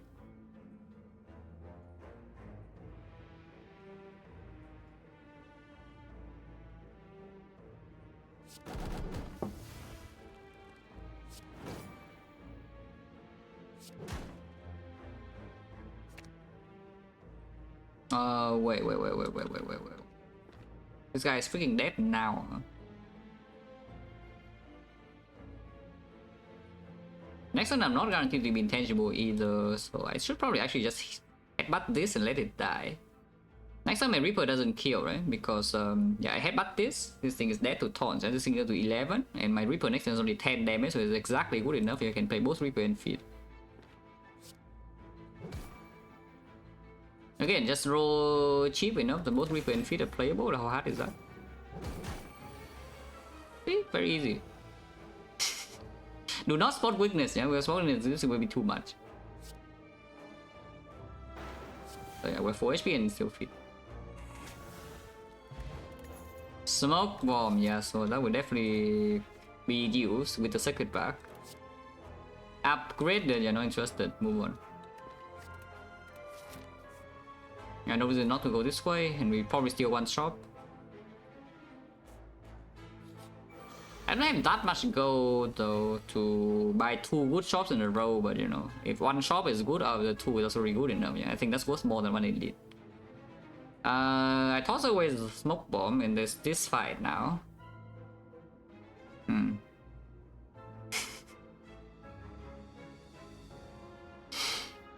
Hopefully there's no problem.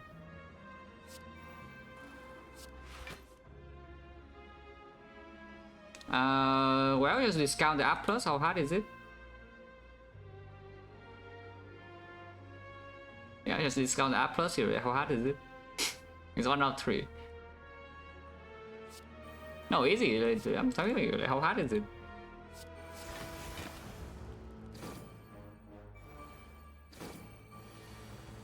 It's pretty easy, you know. Okay, next turn. No, next turn there's still a problem, yeah. But we can help out impervious. This turn without the apparition, last turn would have been a little bit problematic, to say the least. Yeah. You see this head, yeah, and they're attacking me for exactly 100 total. Without being intangible, it would be slightly problematic. But you know, we are intangible, so all good.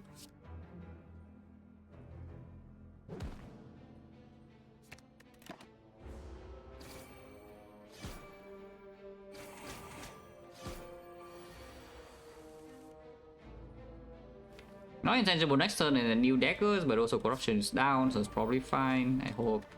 Maybe.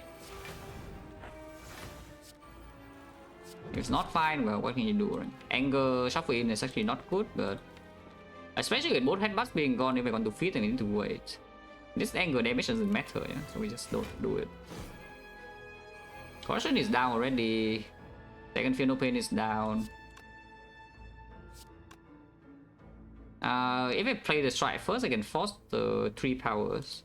So I should do that. So we want to force her to attack next turn or not? We'll take damage probably because it's not weakened, but maybe it's fine. Maybe not, maybe I just kill a dagger anyway.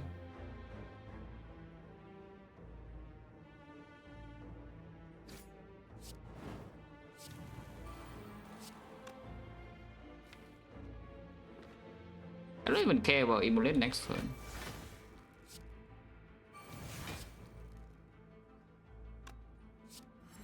But yeah, striking also doesn't waste the mummified hand energy from the last power. So probably good. Now, of course I can kill her right now, yeah, but I would like to feed. I'm taking 17 damage to feed. Actually, no, it's not, because I can pummel to block a little bit more. I cannot immolate first. If I immolate first, pummel will freaking kill her, yeah. So if we want to use pummel to block, we need to pummel like one of the dagger first before playing immolate. How much is immolate again? 50. This is minus 10. 28 or 56.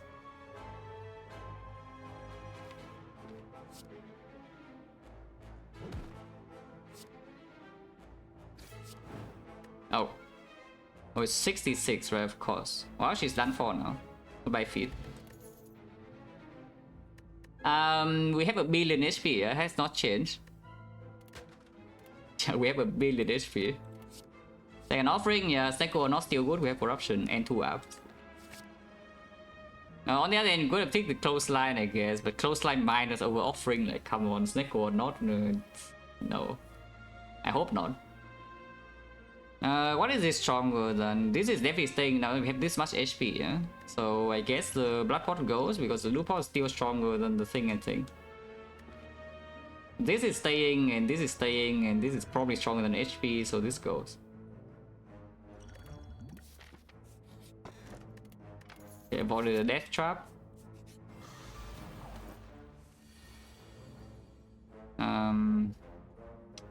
Feel No Pain versus Brutality. I think Feel No Pain is probably still stronger. You can also just not play any power and play the Spot Weakness instead. But if it's his a War Cry and War Cry the thing, if he's here then you're sad, if he's here you can try again, if he's here it's good. Now we play a Feel No Pain and there's another Spot Weakness and the Inflame as well. Okay, War Cry. Offering could be on top because next turn it could not attack. Yeah, probably just put this on top. If there's something better to do with that, then we just do that. Oh yeah, offering right now is also -1, so it's only 5 HP loss. Yeah? Not even 6 anymore. And during Apparition turn is 0.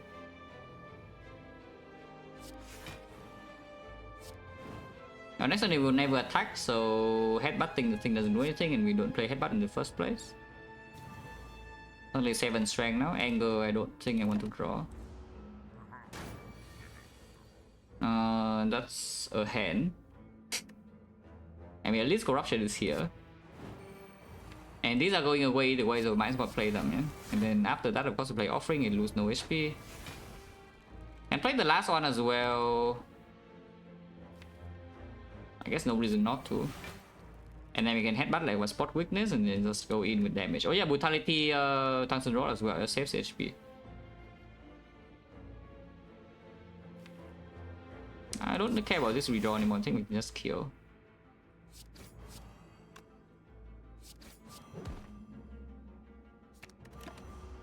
I hope we can actually kill them.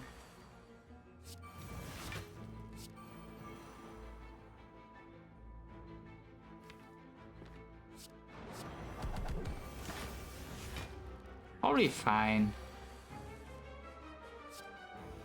Yeah, probably should be fine. I should not play this Fear No Pain. Yeah, I should not actually play this Fear No Pain. No. I should just play hand.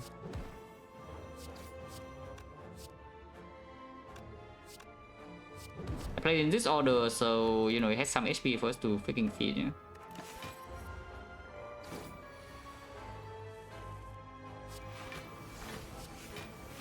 How much am I willing to lose for the feed? This is minus 22.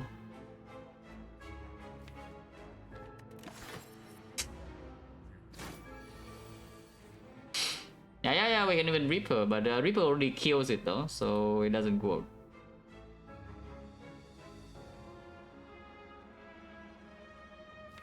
I play offering, and I have basically guarantee next turn. I lose 5 HP, 5 more HP for that. Reaper cannot be played, it's already too much. So yeah, you guessed it, once again Immolate upgrade is screwing us, because Immolate minus would mean that we can Reaper here and we are like basically full. But now we are not. Whatever, let's play this. Because we are not even full blocking it otherwise, and I'm still taking 1 damage here. Next turn is 1 out of 8 and we bottom deck defeat, and I'm really sad. Okay, very close but not quite. We can inflate the stats of Mummified Hand by playing these powers. Yes.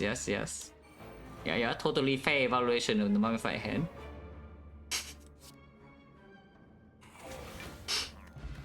Regal Pillow, you're probably not being used. Rupture is here, but it's too late for you. Yeah, it's already too late for you, my friend, the Rupture. If it shows up a bit earlier, it's probably better than Inflame, but now it's not.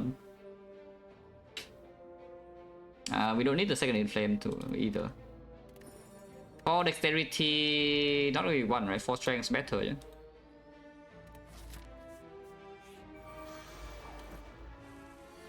Believe it or not, only the second Darklings fire the act, and also they're going in. What the hell? Can you not go in, please? Like Warcry here, there's some chance that we cannot force the target, but at the same time, I kind of want to see what is on top before committing 2 energy and brutality. Yeah, like that. That's a pretty good thing to see on top. Yeah? So just pummel next turn and play hand here.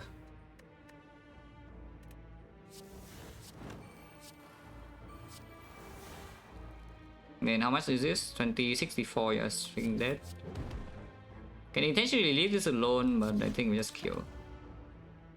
Reaper on 2 is already strong enough, you don't need Reaper on 3. And also like controlling them.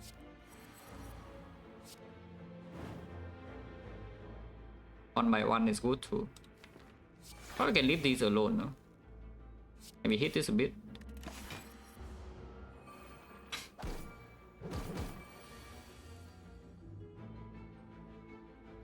Thank you, spot weakness.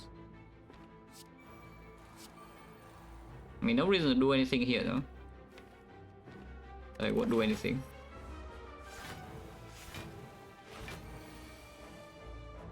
Yeah, and now we actually can land spot. Play up. Reaper is coming. No reason to do again. No reason to do anything here. And Shaco, I don't really care about next fight. Yeah? We just rip her to full feed and then get it out.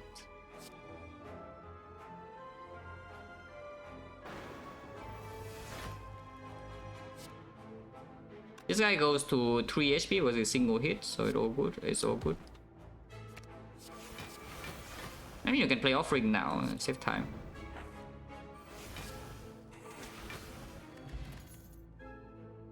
Okay, I guess I'm stupid. Because I don't think I'm going to pick a second evo, yeah? But yeah, I guess I'm just stupid. Move on.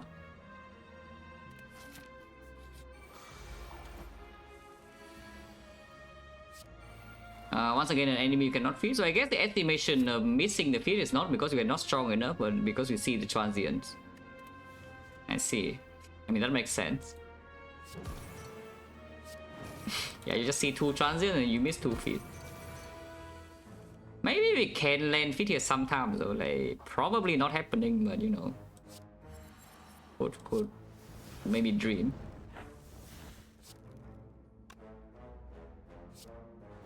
Yeah, discounting heavy blade. Yeah, that's a start because now we can heavy blade 50 damage. 50 is a bit low, but you know.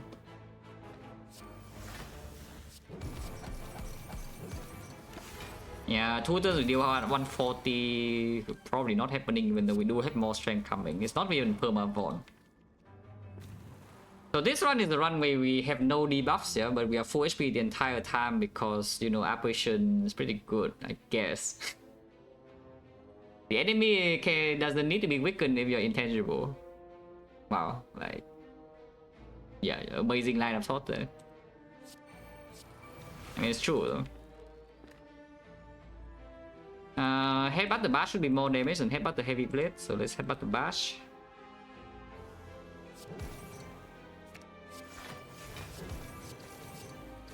Wasting Nunchaku is fine. This operation is not green, so...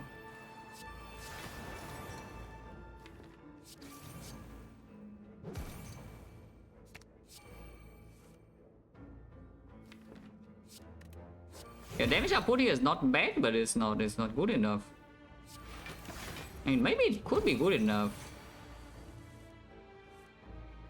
It's like Giga dreaming, no? Because no, this is impossible, yeah? Because the shark is drawn here. If shark is drawn here, then it's impossible. Because we need to headbutt his field and then draw into it next turn. So it just doesn't work.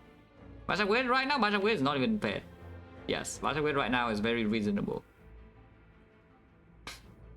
Because again, the only thing we care about right now is just dealing damage, yeah? And Bash actually is probably the highest damage upgrade in the deck at the moment.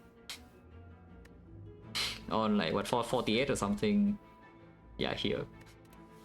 Until I went to the shop, buy an Orrery, see I mean, because we already gone to the bad shops in Act 1, you know, we passed all the garbage relics. There's like the Handreel, the Cauldron. I mean, actually not Handreel, the Cauldron, and then the other shop relic I remember was actually decent. The Mirror, okay fine, Mirror is gone. But yeah, so no Mirror, no Cauldron, but also like no Ginger, no Shovel, no Molten Egg. Like, you know, we have seen 2 shops with mediocre relics. So it's not even low chance that we can just walk to the shop and buy something broken. But yeah, this is impossible to land next turn because we cannot draw into our thing. We can never draw into our feed. So we need to somehow land to this turn, which, you know, just does not happen. Also, no point not playing this, no? So I just play that. Oh, wait. 94 times 2. Not close. Yeah, 94 times 2, 200. We deal probably like 350 here. Not close. Well, what can you do? If that's the case, then we just headbutt the heavy blade next turn to secure not taking damage. Yeah? Goodbye. Yeah, 2 attacks this turn and go to 9.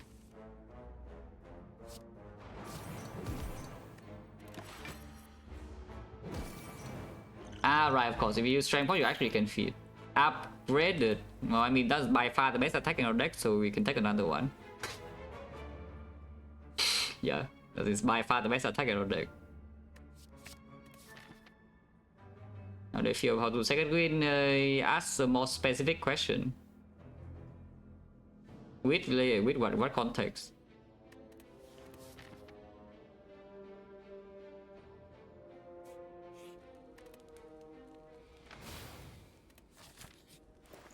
Wow. See, all the good shop relics are here. Yeah? It's fine, we buy uppercut.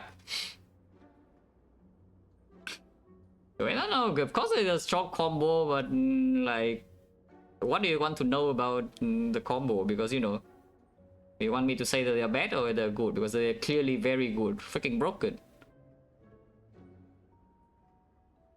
Okay, we buy uppercut and remove and leave, or do I remove even? If I remove now, then we cannot bash Rebel in Act 4, yeah? Of course it opens double remove, but is double remove so important? Probably not. The worst kind of deck by far is definitely Anger, but I just buy uppercut, upgrade uppercut and move on, yeah? Save gold.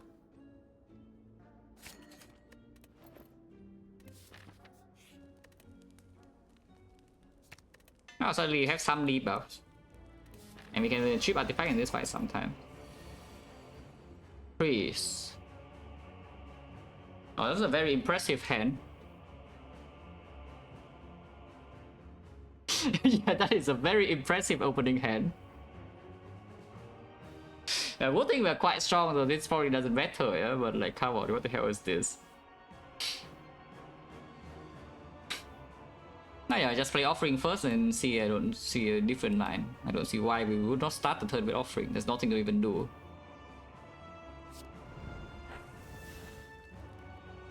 Trees. Okay, that's actually pretty bad. But I think I should play Brutality. I think out of all of these cards, I should play the Brutality.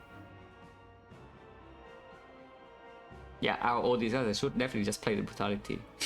And then take all the damage on my face, unless this discounts something. And of course, you discount the thing that doesn't do anything. We can shoot artifact though, so maybe it does something. You can play strike here, get Nunchaku energy, and play bash. Which I don't mind that. Stripping one layer here and maybe upcut, thunderclap, and apply vulnerable.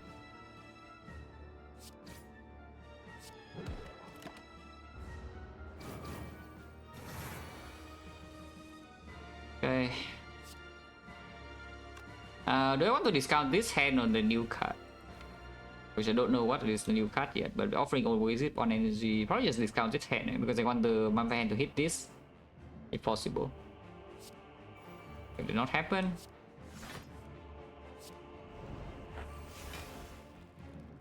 Freeze. Just play the second Final Pain. We miss all our strength. We already missed the spot, yeah? If we miss all our strength, we also have no damage, you know. But we can bluff for a while. With the Evolve and the two Final Pains and Daisies being put in and the second win, we actually can still bluff for a while. And of course, Corruption with two Final Pain blocks on top.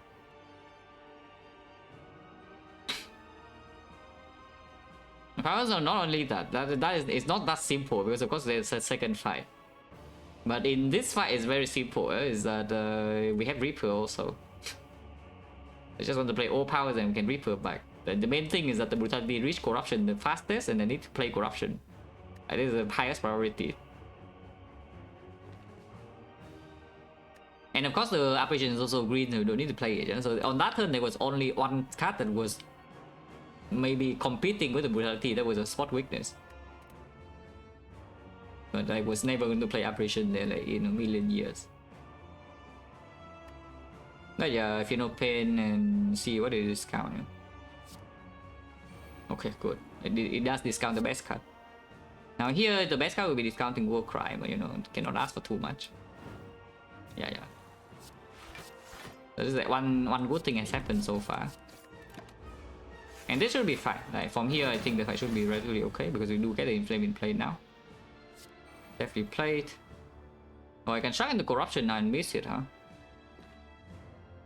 How bad is that? Because we have no headbutt in here. But two Final Pains are in play, Brutality and Evo, probably not bad. Yeah, and then this lands.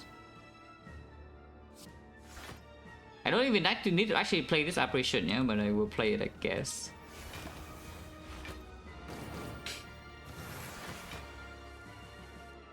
Corruption is fine freaking here. You can play the game. Second win will full block one turn later with all the daisies as well. But we also have 5 strength or heavy blades are doing damage already even without debuffs, yeah? So it's not too bad. Anger, don't want to shuffle in anger. This time we have apparition guarantee. This guy scales to 42 now though, but it should be fine. Let's go exhaust, so we might as well play it. Even though we don't need to play it to full block, like keeping blocks in the deck is also good. Yeah? We are spending energy this turn already, so don't need to struck. And save the Chaku for next turn.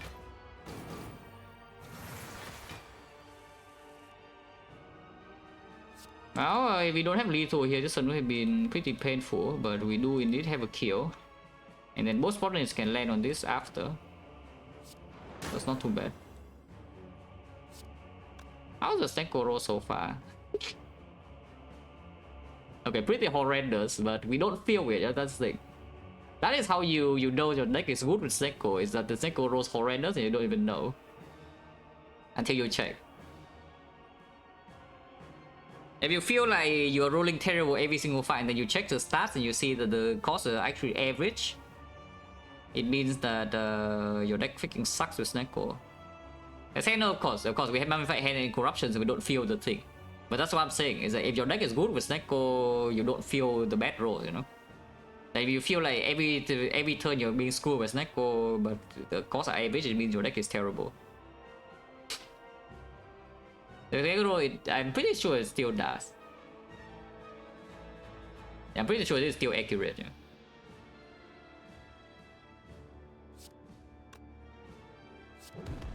I mean, you can Reaper now.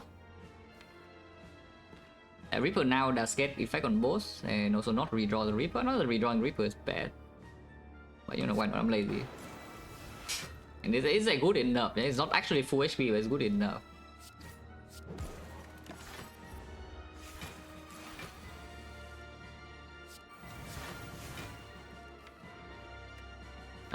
Probably want to headbutt like uppercut.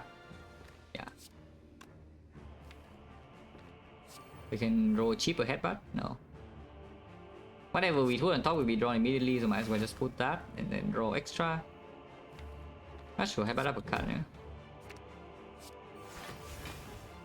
yeah. This full block is 39.42. So save for defense was defense block freaking 15. And this guy doesn't hit you much harder than 15.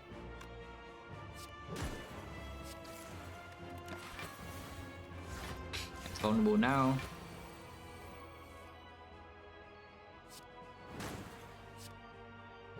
I got 9 perfect. Oh wait, I didn't feed. Oops. It's fine, it's fine. We don't need to feed HP, guys. Do we not need to feed HP? This fight is the single most threatening thing in the entire run, yeah, by far. So how about respecting this thing a little bit and just popping Strength Pot, because I am scared. I am actually very scared of this fight, so we should probably respect it a little bit, yeah, and use our first potion here in the Act 3. Oh yeah, Force Strength. Goodbye. Also, yeah, this hand is cheap, but that's still not good enough. Corruption is always being played on side, so it's now. After Corruption, we can War Cry and reevaluate. But yeah, the main thing about this thing is that it has too much HP, so bursting it through the apparition turn is not so easy, which is why, you know, I pop Strength Pot instantly. Yeah, I'm scared. But yeah, we just open. Metallic side I don't think we'll play, but I don't mind playing Brutality too much really. So maybe we could start with Brutality and maybe discount this. If discount this is a waste though. Probably still start with this. And then yeah, we'll cry.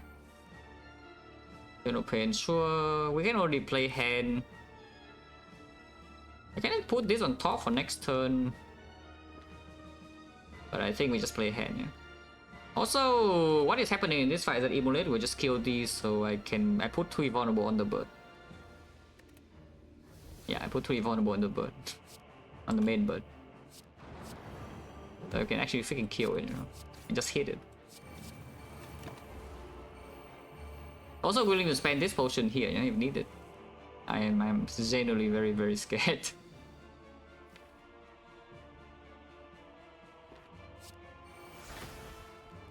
The third size is keeping us 1 more strike. Don't think it's that good.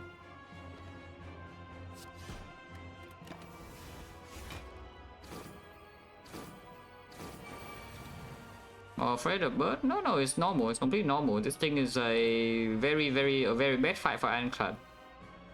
It's not a bad fight for defect at all, yeah, because defect powers actually block. Defect Ironclad powers do not block. Ironclad powers combine together block, but the real effect of course in that embrace European is not even gaining block, it's to gain damage. And the main thing of course in Fury is actually gaining damage, eh? And if you are damage raising the boss, then this thing is like way scarier. And in fact, you just play your power and then you block this forever. You know, Ironclad doesn't do that. You can see if we play powers, we cannot actually block this guy at all. Like, we still have to play our powers, because otherwise our deck doesn't function.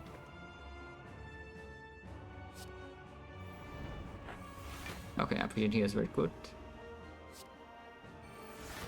In Flame, I think I also play though. I think I play all the strength. And then yeah, we just like hit. Yeah, that's what the Immolate is for. And this thing is dead now. Well, not literally now, but you know, next turn. We still have Apparition Plus, which is good. That is the one we preserve.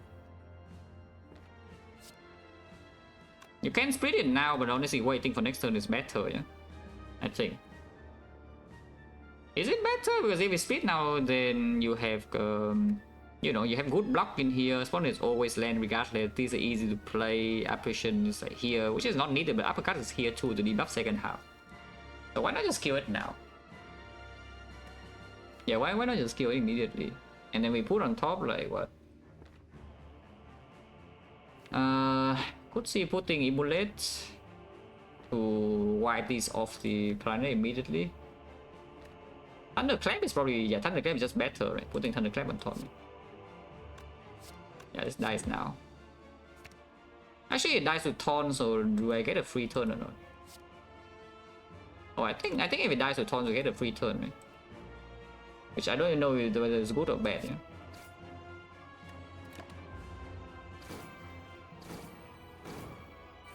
Yeah, we do get a free turn. With this draw, it's bad, because otherwise you full block and then fully debuff and then it's freaking dying.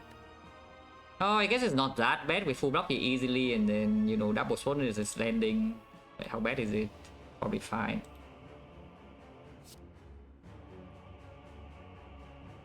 Did not discount headbutt, so you cannot headbutt anything here.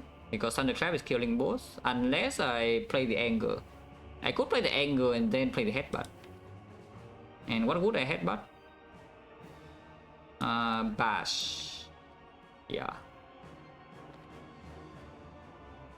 Yeah, I could anger and headbutt bash. And redraw anger is not the worst. You know, we have like so much strength right now, so anger redraw still 18. 18 with Vaughn is okay. Yeah, sure.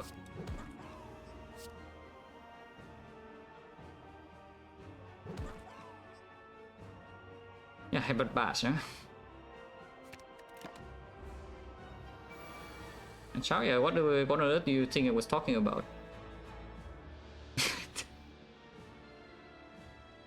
Okay, explain yourself right now. What do you think I was talking about when I say that I can headbutt my...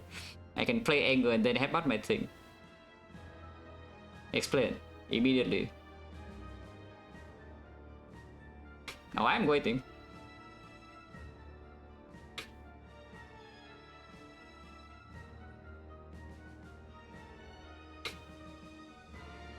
Still waiting. Please explain. Brushing my teeth, okay, fine. Yeah, explanation accepted. But yeah, like, please, please. I just please.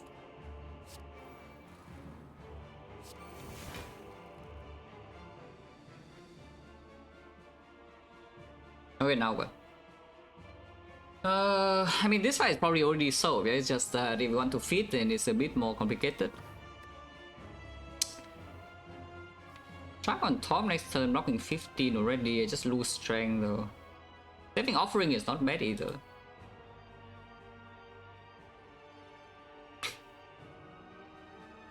This is probably just a good hand, right? Like, why not do I want to offering and shuffle out my feet for like no reason? If it multi-hit is only 60, you know, 60 doesn't kill me. 60 does not kill me. Let's just do this.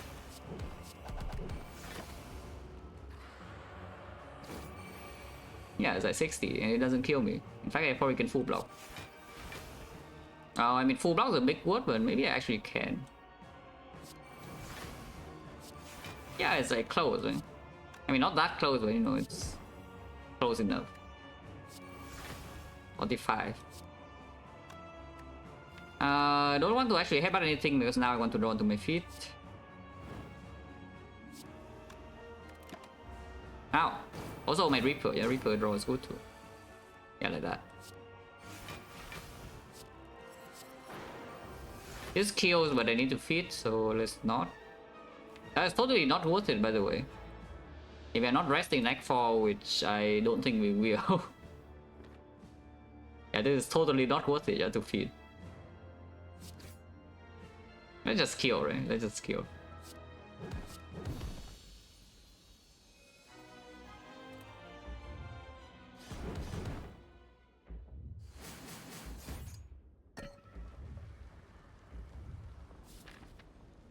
Man, this one's so freaking long. Sacred Bark, Sacred Bark. Oh, I love Sacred Bark. I don't love it, by the way, in case you're wondering. So now what? We have lots of strength potion. Probably can just do second apparition, right? With 2 headbutts. Yeah, I should probably just do second apparition, yeah. Now that we have uppercut, I don't think the bash upgrade needs to be happening anymore. Can buy a new pot. Rich. I mean, it's worth it. There's no smiling mask, so you know, rich. This is definitely the potion we buy, unless you tell me it's this, but you know, it's just power pot. Akabeko doesn't do anything. I mean, it does something. It gives us Pummel a little bit, the Reaper a little bit. Yeah, nobody cares.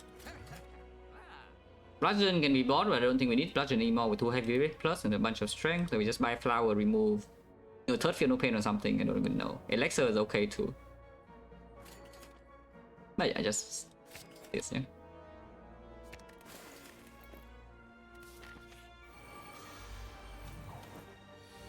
Yeah, power pot can give 3 out of 3. Speaking of 3 out of 3s, I'm being hit in my face right now for, you know, 33 damage. If you want to power 3s. And my hand also costs 3. It's fine, we can play every single card in this hand. Yeah, we can play every single card. Like, Corruption will always discount one of the power or the bash, and then, you know, we can play the rest. Actually, no, if we discount exactly Metallicize, then we cannot. So should I start the turn with Metallicize? If I start the turn with Metallicize, it... Oh wait, if I start the turn with Metallicize, then what? I guess I start the turn with bash into Metallicize and it always works, yeah? Oh, I have Nunchaku energy as well, so never mind. We can always play everything. Yeah, we can always play everything. So never mind, always works. So the next question is, do I going to headbutt anything or not? And I think the answer is no. So we start the turn with headbutt. Yeah, I start the turn with headbutt to get out the energy and then play hand.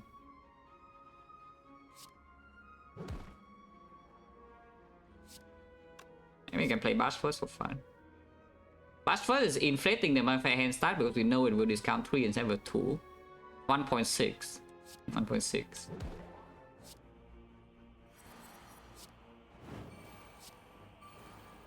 1.7 now. Ow! I mean, not quite 33 because of course we have Metallicize and Tungsten Rod, but you know, it's painful. And that's why we have potions. Aimless Brew right now, possible. Or you can just face tank. Yeah, game as right now is possible. You can face tank. Face tanking is not that bad, but I don't want to actually play my Reaper yet. So we can toss at 1, 2, 3, 4, 5, 6, 7 cards. Here's a spot weakness for sure though, which I don't mind. It's also open the slot for this side to draw a potion to, you know, use in the heart. Yeah. Not keeping the evolve could be a problem in this fight, so maybe I should keep the evolve. So much pressure, yeah, not that we only have the 60 HP in here and then also 50 HP in here and also the potion and also tungsten rod and also, you know. But yes, I would like to not go that low if possible. Preferably we still don't go that low. Yeah, this is fine.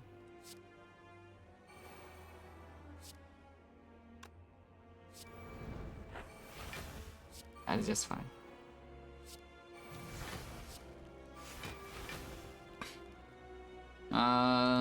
Don't need to turn, right? 3 operations still in here, so let's just hit this.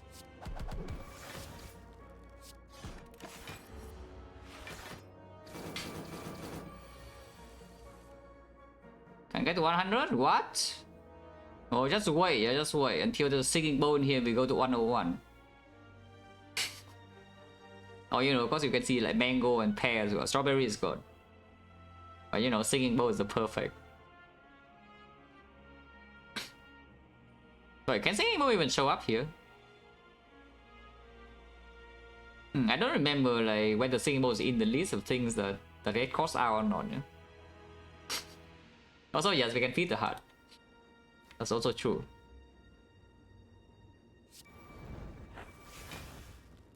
Also, the Reaper is not full HP either because our strength is 1 time only. The Spotterness is exhausting and the Inflame is also 1 time.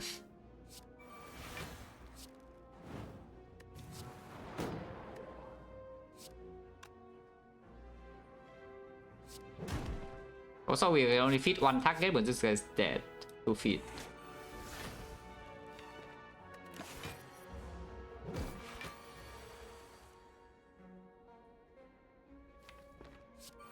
Next turn it always attacks, so let's keep the Spoken Units here.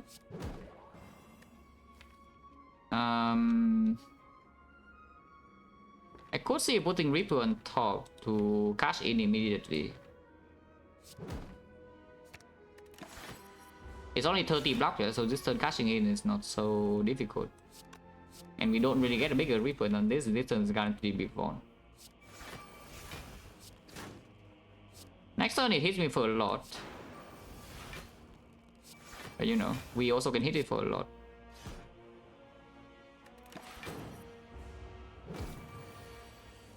Also we can block. Can block just fine. Ideally I set up flower, honestly I cannot be bothered, so this is just kill, yeah? Even flower on 2 is good, and it's probably free to set up. I don't care. 3 strength. More than 3 strength.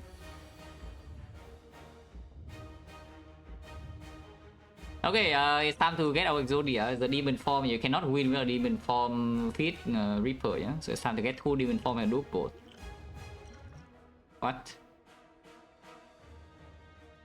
Where's my demon form?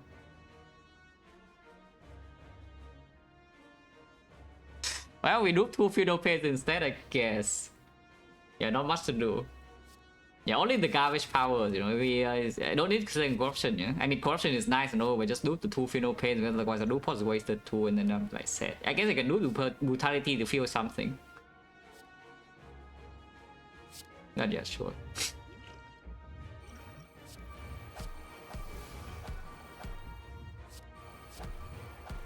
It's Permavon. In order to actually do this fight the smoothest way possible, because now we only have HP left, yeah, there's no more output. There's no more output from the potion bell, so there's only HP.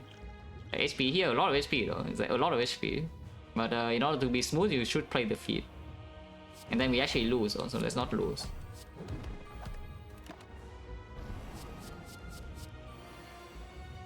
Also, this is not even any damage, you know. This is always discount the inflame, so everything is good. can in fact I can even use my inflame mummified hand right now to headbutt the uppercut, chuck into it, and then yeah, discount and play. So it's weakened next turn with full block this one easily. I mean, I can play one defend the full block, I can also just not. They're taking like what, 9 damage. Let's take 9 damage. I'll defend in the redraw blocks for 21 by the way, yeah? Actually, the block 24 because I have another... Oh wait, I have 3 more Funeral Pain, so actually it blocks for 30. The defense blocks for 30, by the way, just so you know.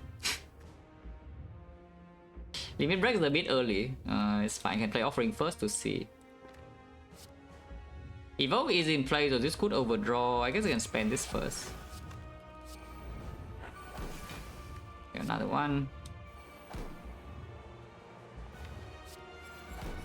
Just take this hit, yeah, it's fine. You can play this to block, but I don't want to play it to block. Oh wait, oh, Spotlight is going to miss though. We are going to Red Skull, we're going to Red Skull, right? We're going to Red Skull now. So the limit at least works on 4 next turn, and 4 is good enough, yeah? Yeah, 4 is good enough, yeah? Oh, actually, no. Next on off turn, and then we headbutt the limit break, and then we head limit break on the attack turn instead. So sometimes the spot can still land. I should probably headbutt the uppercut instead to weaken second cycle, you know, but I cannot help myself.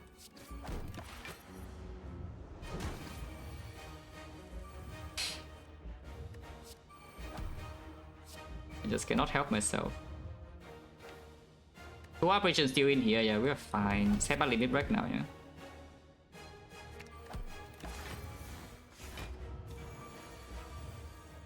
Yeah, the 2 operation. Spotnet is not landing though, so it's only still 5 strength. Only 5 strength, or sucks to be us then. Do I even need this? Because next turn I full block already. You know, you see this hand has no block, but they actually block for, you know, like 21 Funeral Pain to this, 21 this, 21 this, 21. That's 63 block by the way. So I don't need this operation at all. Yeah? In fact, I don't need the operation this turn either, but I play it because it's ethereal anyway. I play this, we are still in Red Skull range. In fact, it's perfect. It's 24 heal. And 24 heal puts to 49. 49 is exactly Red Skull. Wow. Amazing.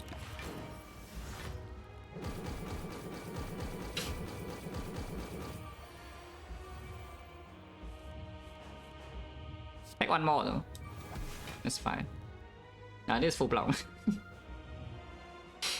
I could have discounted bluff up to 0, so maybe should have done that instead. We're too late now. Now I cannot take damage. But we also don't need to because it's maxed out. Can play this, I guess. I don't know what that does, but you're not sure. Oh yeah, of course it's freaking dead, yeah.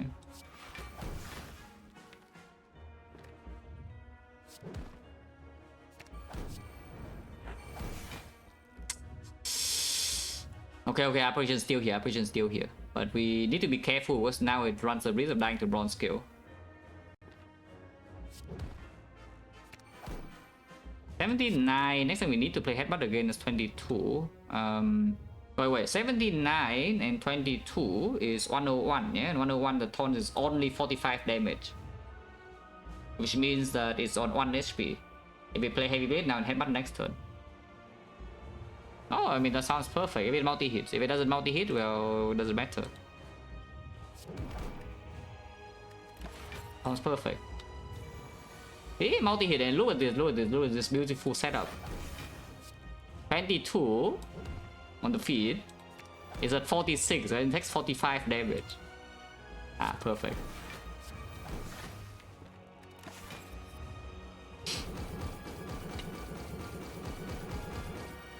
Holy. Also, of course, we full block the cycle super easily. Look at the second win, 153 damage block in one cut. Self adaptation, self impervious.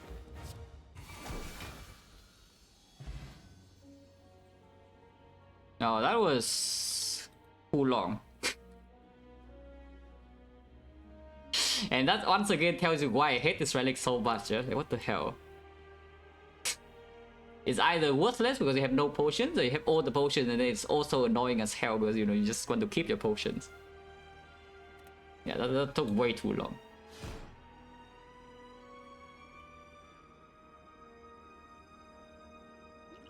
Yeah, without feed we would dead. Would be below 100, but now we are 3 digits, so we can still we actually win.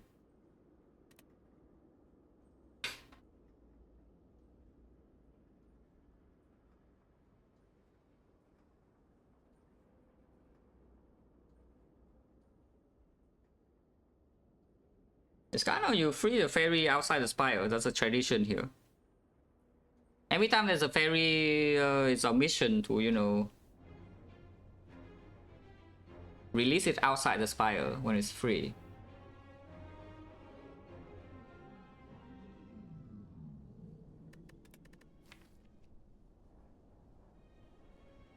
So what is this run? Yeah, we farm. Oh, this is cool though. This is cool. I think this line is not so obvious. Eh? Like maybe the only really nice thing that happened in this one was like this draw. That you know, with this deck, I would pay go for this perfected strike. But it's pretty cool, and I think it's like fairly necessary, right? I mean, it just makes sense. Like buying perfect strike, so you actually have damage even with these potions. Because without this potion, your deck does not have enough damage in one cycle, yeah. And your energy potion doesn't convert into much either. But you have a perfect strike into these potions, and you can deal enough damage to kill these. That's very cool. So another run, no. This one's too long. I just don't want to play for.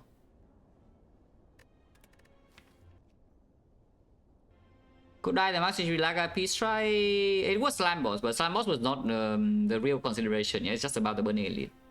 I don't think it would die to Laga, but it would take more than 27 for sure. Because we killed this exactly on time. Yeah, we killed this exactly on time, so without the perfect strike, we need to trade like 2 more energy, yeah? I think. Yeah, I think we need to trade 2 more energy on strike at some point, so we probably take, this was with Moonstone, so we take 12 more. Yeah, we will take 12 more. And then go to 25, and then this fight we might not even kill in 3. Yeah, without the Peace Strike, killing this fight in 3 is also suspicious as hell, even with the Fear Pot. This floor, by the time we get here, the Peace Strike was already not good. Yeah, by the time we get to this floor, the Peace Strike was already not good. But, you know, specifically with these 2 floors, I pay 20 something gold for it, it's okay. And yeah, of course the Act 2 is like not good. And the Act 3 is also not good, but doesn't matter, yeah, we have enough value in the long run.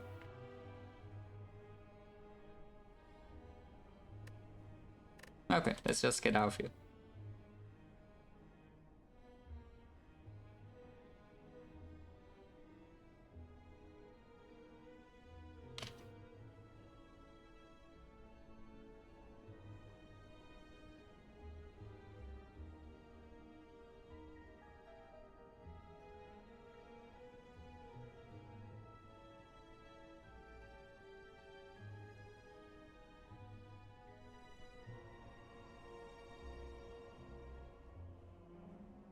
On the Train 2? Yeah, exactly. That's why we are going to Master Train 2 stream right now.